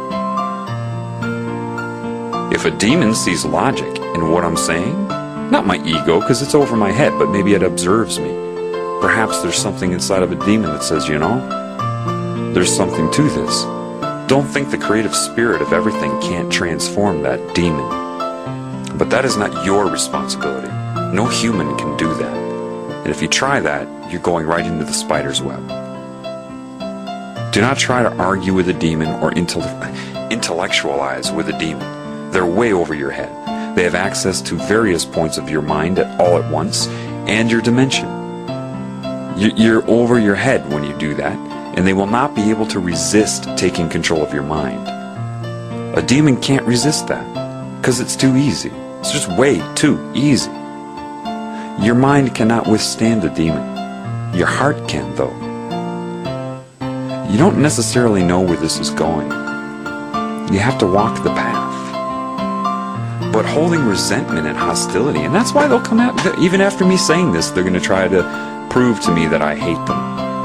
That's how it works. That's how synchronicity works. There will be events now that will try to make me hate them. Well, my ego isn't infallible. That may happen for an hour here or there, but the truth is the truth. And as far as hating anyone, hating any group on this planet, that's just not fair. I think the original group that started this whole thing on planet Earth, look at it from a different way. What if the demons in this cancer consciousness descended upon Earth and found a human race the smartest one and upgraded them so they could be used, and those people had nobody to get help from? They would ask other species, other humans, help, help. No one could help them because it was the initial infection. It's not their fault. Not their fault. The problem is guilt and shame, and that's the one the spirit really needs to work on, because the people that have been controlled like puppets to do the most horrific things, down to eating babies, feel like the creative spirit could never accept them again. Well, I have a surprise for you. Yes, it can. You just are not looking at it correctly. And no, that doesn't mean, oh, well, okay, if it'll accept me, I can do it for another week. No, because the very moment you want its acceptance, it will start to transform your paradigm. You will suffer if you do it then. Once you decide to choose God, you will suffer if you do those things. I mean, whenever I would deviate from it in any way, it would rock me. But not to hurt me or to condemn me. It's saying, I'm taking over now. You're in therapy, buddy. That's kind of what my life is like. I get strong intervention when I deviate from this. So would anybody in the Illuminati. But it doesn't mean that it can't help you. Cancer is the most violent thing in your body. Or what about an autoimmune disorder where you're attacking yourself? Can you imagine how that's played out on the cellular level? Same thing as eating babies. It's the same thing. And only love can spontaneously heal cancer. You're not going to hold the cancer cells in guilt and shame, or else they will not heal. And because you need your body, your system, your consciousness manifestation to be synergistic, holistic, and in harmony and in love, there's no way you could hold parts of your body in guilt for becoming damaged or disconnected. The creative spirit does not hate you for insanity, for it knows that you're insane. It is you that is in judgment of yourself. It is not, because it knows if you're disconnected from it, you will fail. You will become this way. It already knows that. Therefore, how can it judge you or condemn you for it? It knows you can't work if you're disconnected from it. It knows that about Satan or the cancer consciousness or the alien beings, anybody a part of that agenda, the predatory agenda. It knows that. So if it's telling you this, knowing that, what does that tell you? The people that have done the worst things in life are the ones the spirit wants to activate first. They're so important to the spirit. You have no idea how much you mean. And it's your guilt because you were conned into doing things to your own kind that you cannot forgive yourself for anymore. You think it's too late. I made a contract, with Satan. It's too late. Wait a minute, man. Can a 3-year-old sign a lease to an apartment? No. Why? Because they don't know what they're getting into. It's over their head. You have no contract with cancer. You have no contract with Satan. Satan will convince you of that. show you the abyss, show you all of these things, the emptiness, the void. That void is what you perceive when you're disconnected from the creation, spirit. It's not over for you. But Satan, I use Satan symbolically, this consciousness will do everything it can to make you think that it is over for you. Look at what you've done. Look at what you've done. You do not have the spirit to connect to the creative spirit. Bull. Bull, because everything you think you've done was from manipulation to your mind. Get rid of the hate. Demons are turning humans upon themselves. That is their primary weapon. And blackmail is a huge one. Once you've done those things, they say, well, if people know about this, they will turn on you. And then you place your importance over the importance of the entire planet and the entire human species. You stand up to that, and the creative spirit will back you. I promise you, no matter how traumatic the process, it will. I don't care what you have done. Do you understand this? Let it go. It is no more. It is no more. Humans can't move on. Cesar Millan teaches you this lesson. The Dog Whisperer. You think it's a show about raising your dog, but it's not. Life speaks to you. He's trying to show you that if you take an insane dog that may have attacked all kinds of dogs and you put it into a sane pack of dogs, they see that dog as a part of themselves. That's the difference. They don't say there's a problem with that dog. They say there's a problem with us, with myself, if that's occurring. Do you understand the difference? So they rehabilitate an insane dog like that, even if that dog goes after other dogs in the pack right then. They don't sit there and put it in doggy prison, hold it in guilt until it's done and condemned forever, because they know that it is a part of them. Therefore, like how you view your own body, they will heal that dog. They'll successfully rehabilitate it. They may nip at it strongly here and there to keep it in line until they oscillate it to normality, to sanity.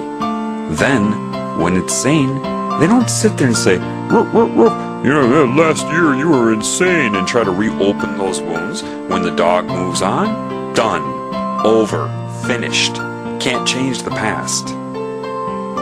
Caesar is right. He says, but you humans, you just can't move on. Wink, wink. You hold each other in guilt and blame, and you reopen wounds. It could be a married couple. They're in an argument, and one of them was an alcoholic, but they had stopped drinking for 3 years, and the other one, if they can't win the argument, may say, but you were an alcoholic. 3 years ago, you drunk.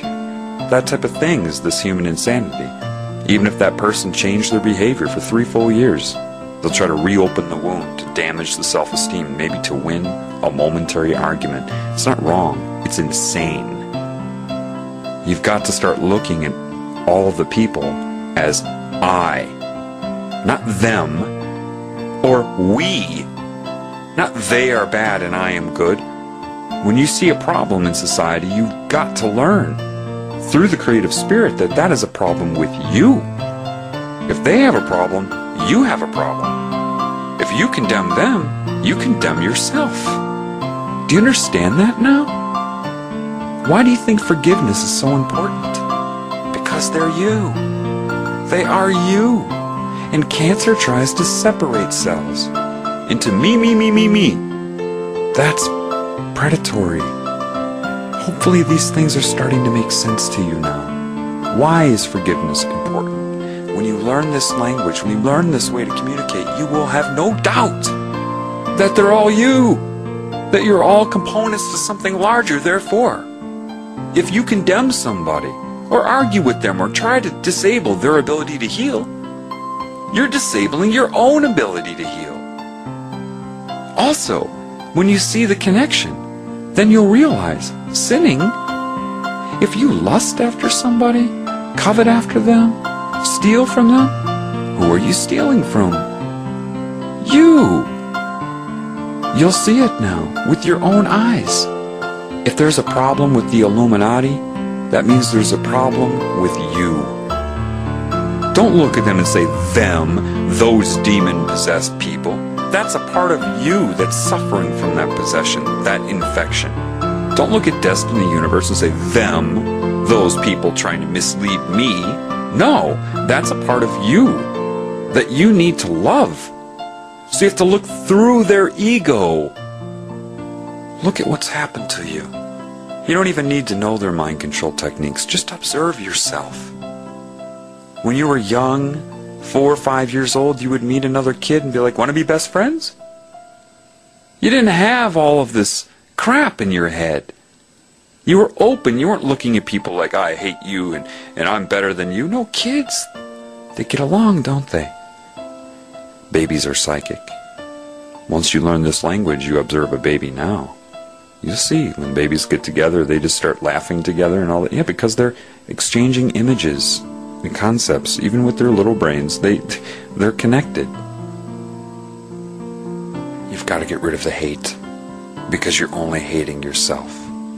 And then by doing that, and forgiving yourself, by finally having knowledge of why you've deviated, then you start to forgive yourself and open those keys to your spirit.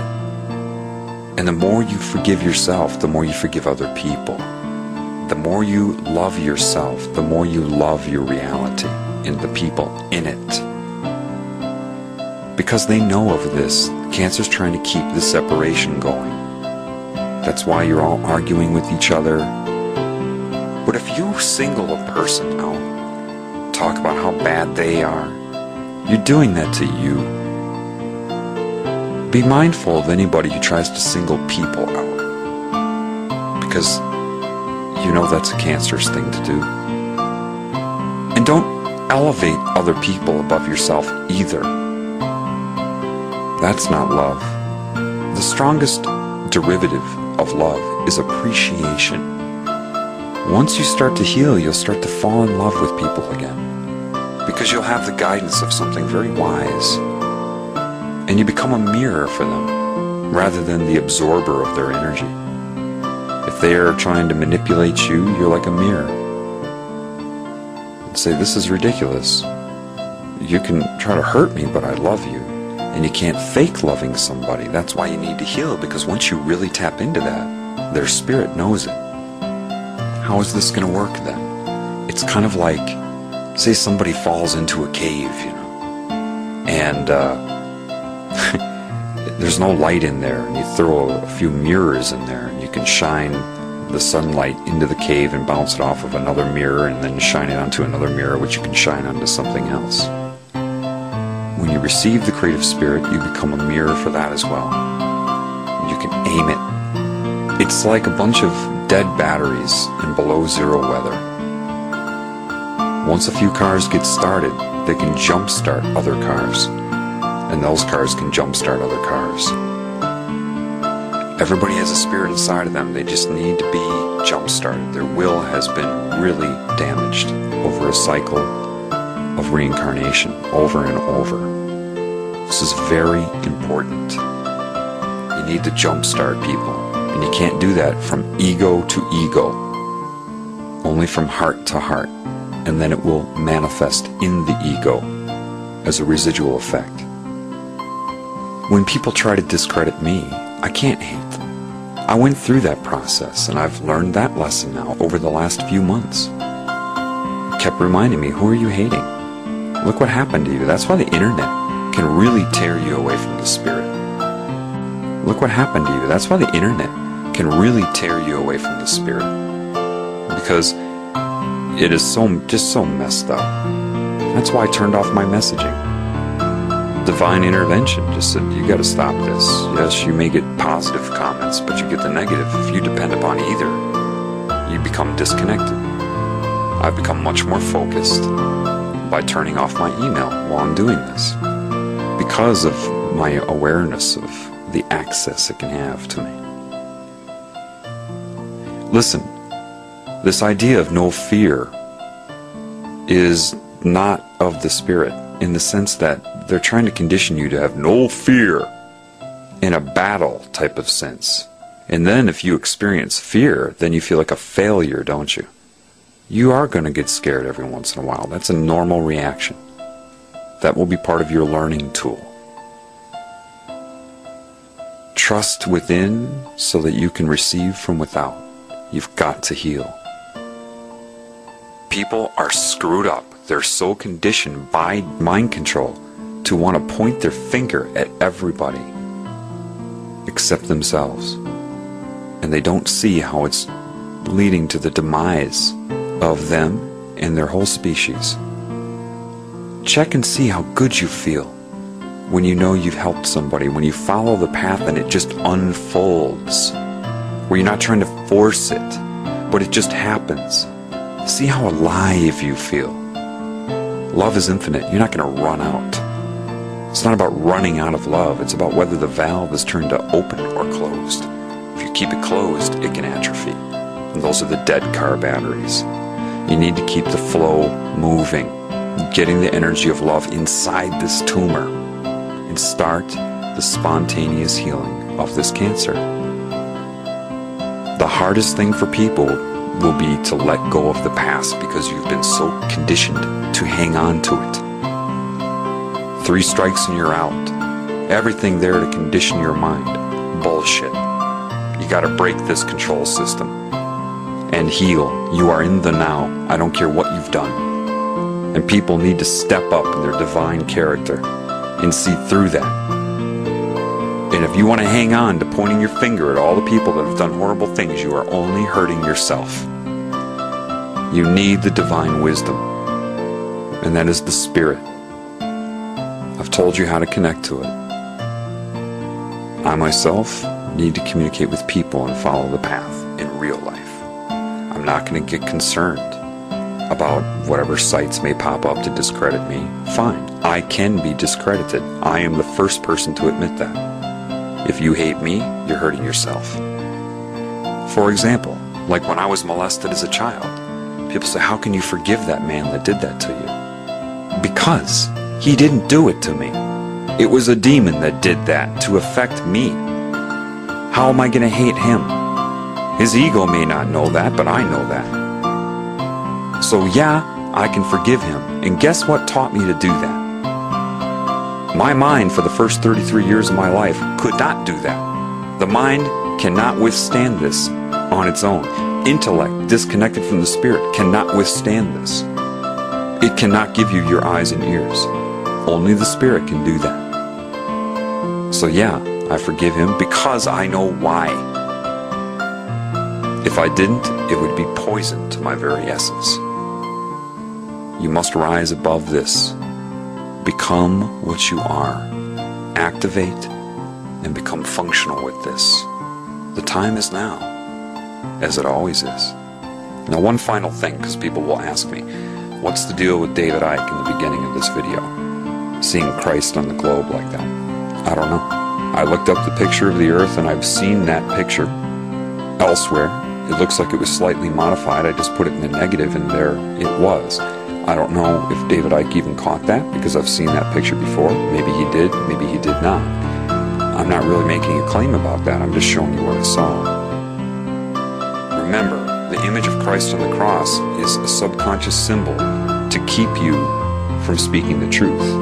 Most people that read The Biggest Secret come out of that scared to death. Alright, so I don't know. I don't know if David Icke is aware of that. I have the book and I've seen, well, I can't answer you. I'm showing you what I hear and what I see. And that's all I can do. But I had to put that out there for you. Okay? Okay, I have to add a PS here. Just the lessons, the opening up is just happening at an accelerated rate here. I thought I had this upload finished and I went to a health food store to get a vegetarian sandwich pocket. Some feta and spinach and mushroom thing. Anyway, I walk in there and there are the different employees. And I'm thinking, it's all on my mind, right? About, ooh, the demons don't want me talking about this, right? Oh, they're following me around. And then I started to feel the nervous feeling in my body, right? And I thought to myself, come on now, I can overcome this. Just tap into the Creator, but I was still nervous. And then my eyes just looked to a product and it said more. Okay, there were many words on it, but the one that my eyes focused on was more. Think of it more. really think of your value and what's going on. Started to look around the shop while I was waiting for my sandwich. And I still felt it, that negative wavelength that they were trying to put me on, right? I'm like, no, I can overcome this. And I looked at another product and it said, care away. So remove your care of that, forget about that. And I started thinking to myself, oh, this is just an experience. It's only an experience in this reality of creation. And I'm trying to overcome it, right? Trying. Then there's this lady there that was asking directions to the guy at the ponytail at this natural health food store and this other woman. And they didn't know the answer, so I said, oh, I know the answer to that. And I just gave her the directions to get there. And she said, okay, thanks. I said, sure. Then I went and got a natural soda. They have a lot of natural stuff there. And I was checking it out, and he said to me, I heard it when you gave her the directions. He said, I was thinking, this and that, and I thought she was talking about this, and then I thought she was talking about that, and I just couldn't get it. And then I heard what you said, and your directions were exactly it. Then right away in my head, what popped in as a thought bubble was, oh, wait a minute. Because I'm aware of this whole communication thing, so I'm trying to figure out what it means, right? I'm like, oh, you mean the recordings I've been doing, what I've been doing in phase 3. And then he looks at me and says, yeah, your directions were perfect. And then I thought, oh, you mean the directions to get to the Creator, to connect to God again, to connect to the creative spirit, to heaven. And then he said right away, yeah, your directions, they were perfect. And if you think about it, why would someone go out of their way to talk about how perfect your directions were 2 times in a row, So I'm thinking, And I turn around, and I'm walking in the store, and I look down, and my eyes go right to a candy bar, a chocolate bar, and on the label of that chocolate bar was the word divine. And I'm like, no. As soon as I see divine, all of a sudden it, as soon as that clicks in my head, divine, which was instantaneous, then the woman in the store went like that, and it corrected it because I allowed it to happen. So yes, it can come through people depending on what radio channel you're logging onto. It's amazing. God was speaking to me, letting me know, yes, those are the exact directions. I may have told you, yes, the cancer consciousness can speak through people, yes, but if you're on the wavelength of love, then it commands the ego. It allows them to receive the spirit too. I told you that the cancer consciousness can be like an agent in the matrix, anybody at any time, but so can the spirit. I was sitting there thinking about it, and just like, wow, because you'll know, once you tune into this, there is no doubt in your mind. People say, does God ever speak to you? Yeah, it speaks to you through its creations and through your reality. That's how it does it, you understand? So I was thinking about that, and I'm like, wow, look at that, the positive and negative ego. As soon as I started thinking that they were going to come and psychically attack me, I got all nervous. But when I dropped it, and it guided me to drop it, remove. But when I dropped it, and it guided me to drop it, remove it, don't care about that, just see it as an experience and everything. And then I allowed it to happen. So I went up to this man and woman, and we started talking. Now he was on a divine frequency. And I brought up the whole communication thing, but this time it only took like 3-4 minutes to get the message across. Hey, you ever notice how life speaks to you? If you think of the terms of, yes, we all are having our conscious conversation right now, but you know that there's a larger mind that guides all of us, like you sustain your body. And I went through the whole thing in like 2 minutes, and the guy was like, as if he already knew. I said, isn't that interesting? And I explained what happened. I said, these were the thoughts going through my mind. Now, I know consciously you were talking about the directions. Let me explain how that was coordinated. And then I saw the chocolate bar with divine on it because I've been talking about the path to the creative spirit and everything. And I said, have you ever noticed that? He said, yes. And I'm like, yes, people are awake to this. And I said to him, man, it's weird at first, isn't it? It took me a while to get a handle on this. He says, yeah. He says, thanks for sharing that. I'm glad you reminded me of that. And I said, you're welcome. And I turned to go get my sandwich. He said, well, thank you. From both ways. And then psychically in my mind, I knew what that meant. What that meant was many things. That's why language doesn't cut it. Thank you from both directions, both ways, from both ends. What does that mean? What did it mean in that moment? Just like when I tell you that a deer can mean many things doing the same thing, depending. What did that mean?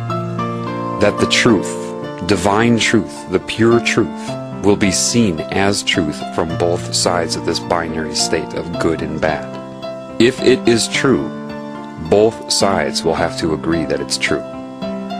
That's what that meant. And also, even though I appeared to say that to him and remind him, he also played a role in reminding me, coordinated by the Spirit.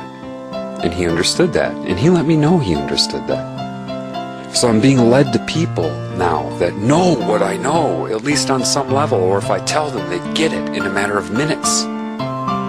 They know it. They're starting to figure this out, you understand? And because it's your collective reality, you're part of something larger. And your state will dictate your experience in it. So if I'm worrying about the demonic focus on me, then my will is placed there, and I give it energy. If I just relax and allow the Creator to do what it does, then it does it. And there I got to assist people, and then it put in my head as I went out of the store. See, when you gave that lady directions, it feels good to help people, doesn't it? Even something that small. That's when you feel the best. Take note of how you feel right now. What just happened?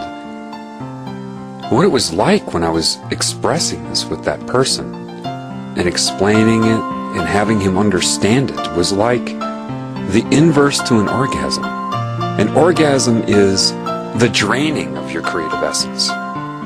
This is like the infusion of it, God filling your cup.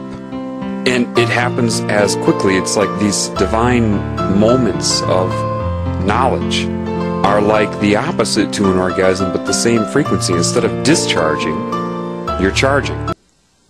And it made me take notice of that. So do you see how you feel right now? After an orgasm, you're drained. Now how do you feel? You feel alive, don't you?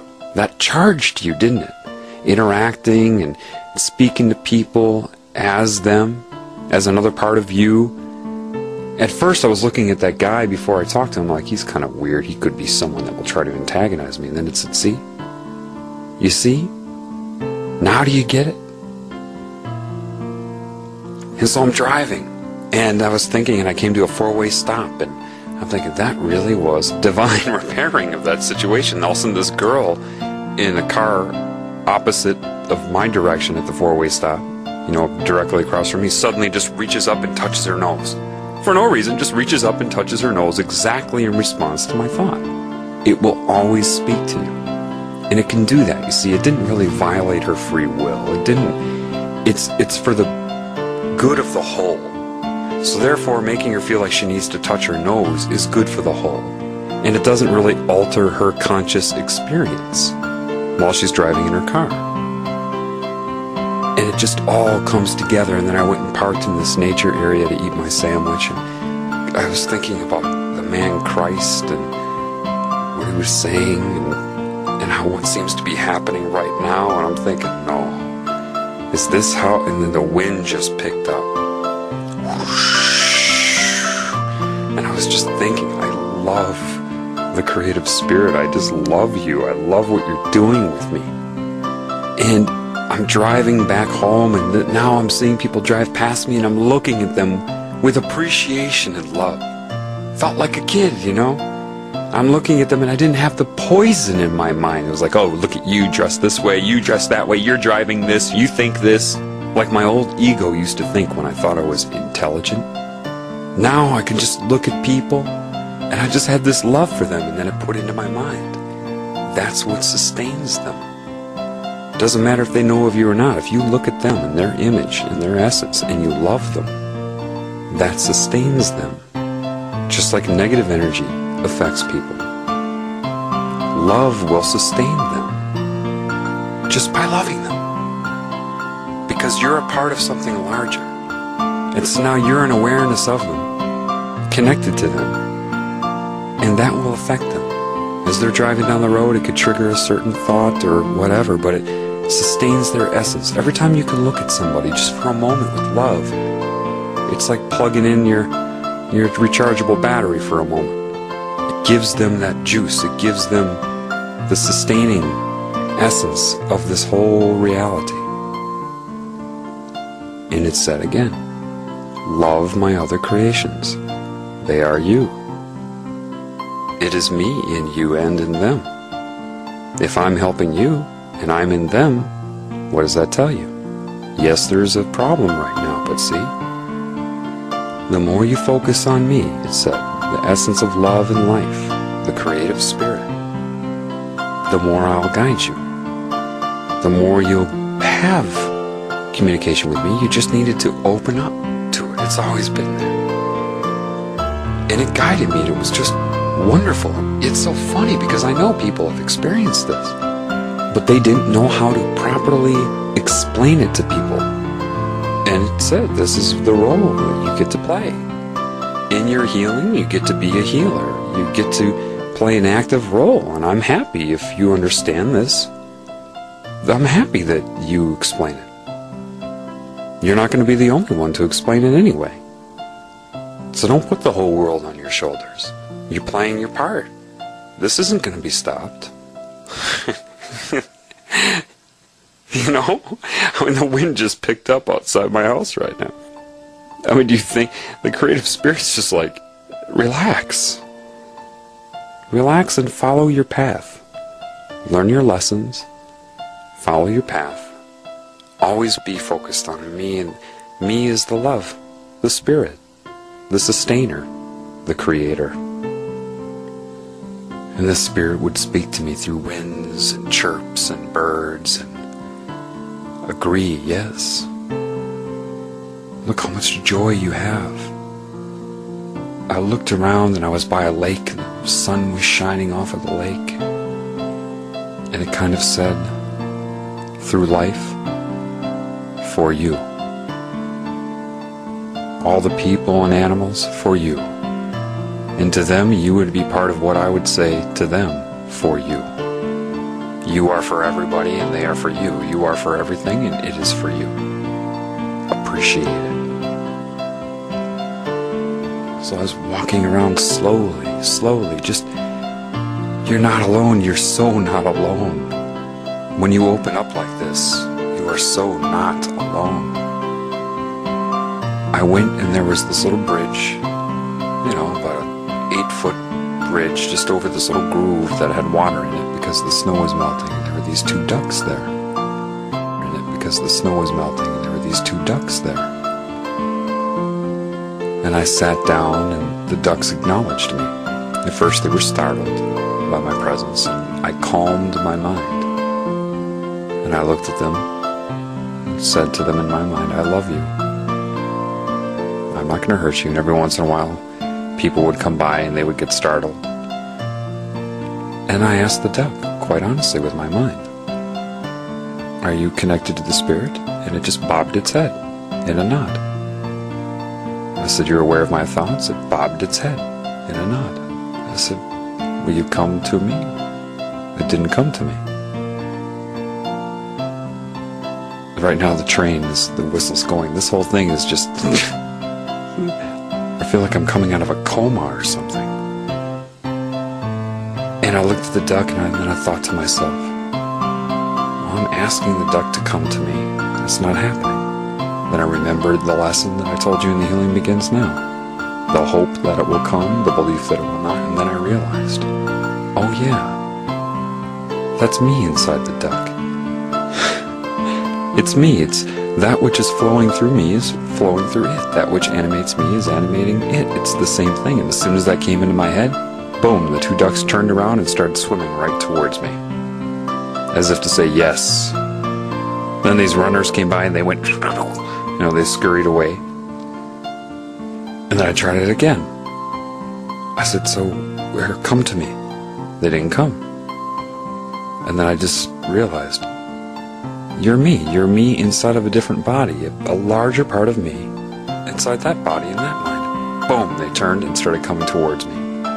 The train was helping, the wind was picking up to verify what was happening. And I said, so you understand?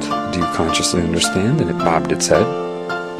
And then I let it know. I said, okay. And it shook its head, and, it started doing its thing, ruffling its feathers. So I said, do you understand then that you have your conscious experience as well? And it said, boom. And it bobbed its head for me. Yes, I have my conscious experience of this like you, but I also know that you are me. And that's why we're scared of humans, because they don't know this. And I said, okay. Not so much in language, with the intent. So I visualized in my head, I'm going to stand up now. I don't want to startle you. Do you understand that? Then I'm going to get up and leave. And then he bobbed his head. And I said, okay. And I stood up and he didn't move. He didn't scurry away. And I said, thank you very much. And he bobbed his head to me. And I bobbed my head back and I said, thank you again. And he bobbed his head, And when you become psychic this way, you know that you're communicating with them. There's no question. And I walked around the lake again, and there it was, and the wind was picking up, and then it made me realize, who's been helping you this whole time? You. A larger part of you. You commanded the wind, not your personality, that which animates you, because it is you in the scale of reality. The beauty of life is you have your individual experience, yes. But it is you, the spirit, that makes you so. So if you love the spirit, and you don't want to lose your soul, you are the larger spirit. So you won't let that happen. So look around. It's wonderful. The design is wonderful. And you open up to it. And it's crazy because you realize, if you're not connected to love or the spirit, opening up like this could torment you. It certainly has me through this process. And it seemed like an absolute nightmare. A disconnection from the Creator is hell. Hell is not a destination. It is a disconnection. When you open up this way and you're not connected to the Creator, it can consume you. But when you're connected to the Creator and the Spirit, it's fun. All I can tell you, it is the most incredible, fun, entertaining existence. Life is awesome when you're connected to the Spirit and you understand the whole thing. It's fun. I mean, so much more opens up to you. It's amazing. All the information is there. Life is amazing. And it said, yes, humans are going to have to get out into nature to become human again. As weird as that sounds, you're going to need some, it's not solitude, but you've got to get away from humans and interact with life again so that you can handle going back into the human community and discerning because they're infected, so that you can look at them and love them. And so you start to look at all these people, and I have giant fat people coming by, skinny people, and I just love them all because I realized, finally, that's me. Inside their body, confined right now to their personality and their body, that's another part of me that's inside their paradigm. And just know that. It's you inside them, looking through the blinders of their personality at yourself. It's not some crazy, subjective, weird thing. That's just the nature of life. And they're going to have that personality because that is part of creation, your individuality. And there's nothing wrong with appreciating that and knowing that. So once this is understood, and people realize you're all one thing, animating all of you. And throughout the day, you can be the floating finger, you can open up and communicate, you can have your experiences, but once you understand that, you'll reconnect to it. And animals know this. I love it, you can talk to them. And it said, do you see how much joy you have? It doesn't say it, you understand what I'm saying. It'll just put it in your mind.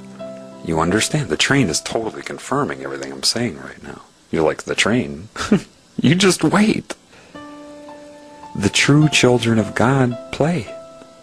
That's what you do. That's what life is. Playing and learning, and playing and appreciating.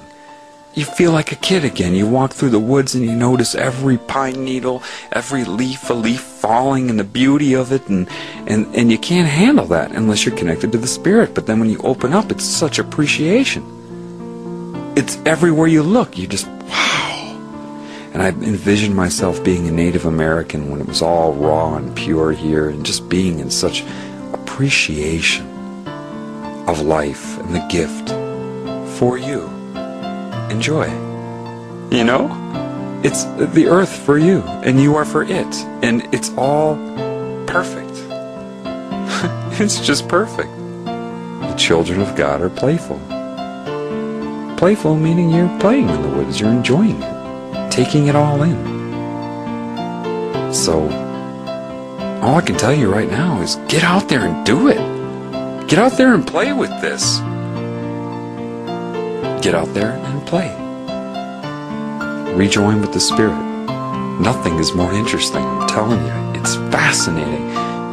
I remember, I know, that even 2 years ago, if I heard somebody talking like me, I'd be like, yeah, I know, there's lots of neat stuff in the woods and life's great and everything. No, I had blinders on. Even though I would agree with this 2 years ago, yeah, well, nature's great. Yeah, the lake is pretty. No, it's nothing like when you reconnect to the Spirit.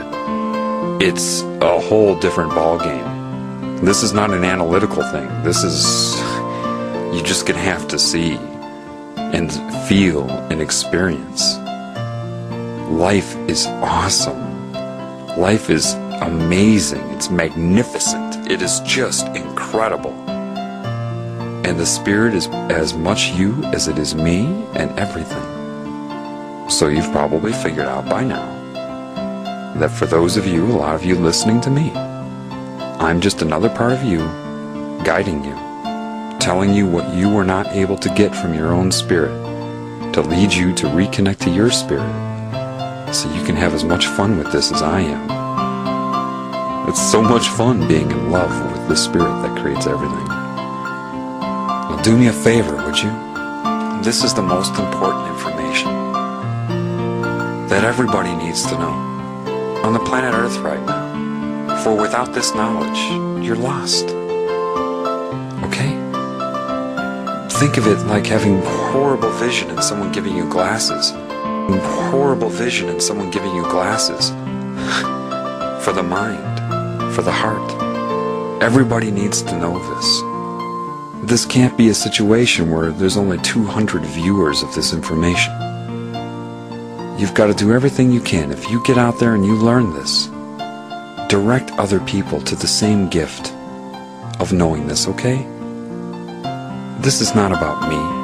And I'm not even going to really stay online. It's not about how many subscribers Jonathan gets. Are you kidding? This isn't about me. It's about you and everything. You're going to see. You don't need a cult. You don't need a group. You don't need to do any of that. This is for you. This is for your awakening. This is to raise you from the dead. And you will see. Nothing will give you more joy when you remember that there's love in you and what love really is, what awareness really is. Nothing will give you more joy than loving. To love is to love, to appreciate, regardless of the stimulus. It is just in you. And then when you do that, you get it back. And your lessons will guide you there. Do you understand?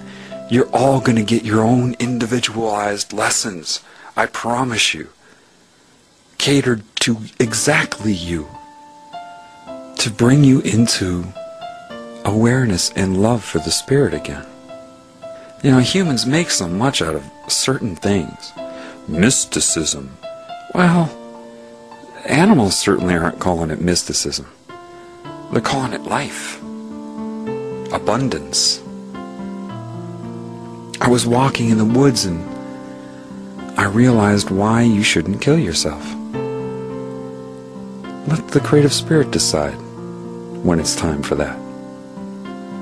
Because when you're in appreciation of life and you know of your guidance and your abundance, there's no reason to do that. Alright? And if it ever got to a situation where life was too painful, and you're in connection to the Spirit like this, It will guide you. Don't think suicidal. Because when you are raised from the dead, you remember how cool this all is. I'm telling you, you must build your house on a rock. Otherwise, this can turn into a nightmare for you. But if you do it via the intent to reconnect to your spirit, and when you calibrate, when you start to learn how to play that guitar, when you start to get those calluses, which is ignoring the input of the disconnected essence, get the coordination, form the chords in the guitar, and you start to play. It's fun. It's so fun. And the beauty of it is when you're able to have that type of command over your reality and love and experience with it. When you know that everything you look at is you, you're not going to hurt anything. There is no danger of that. And if you go this route, the real route, through the divine spirit, if you're out of balance, it will take that away. Just because. It's fail-safe. This is life. And it will speak to you, it will guide you. Be mindful of every sound, every car in the background that may be spinning their tires, a crowd cheering for a game in the background, a bunch of geese flying over. Be so mindful of everything. And when you do it in appreciation, you'll be calm and you'll love it. You will love it. You'll see. At a certain moment, for all of you, it's just going to click.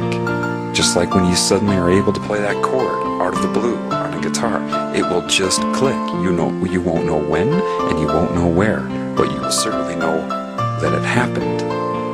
And it's happening. Start in nature, okay? Start in nature, because the animals will teach you. They will guide you because they are also animated. They are animated by the spirit and in full awareness at any given moment of these things. It's time for you to learn from the Creator's creations. From the ducks, the deer, the geese, the squirrels, all of them.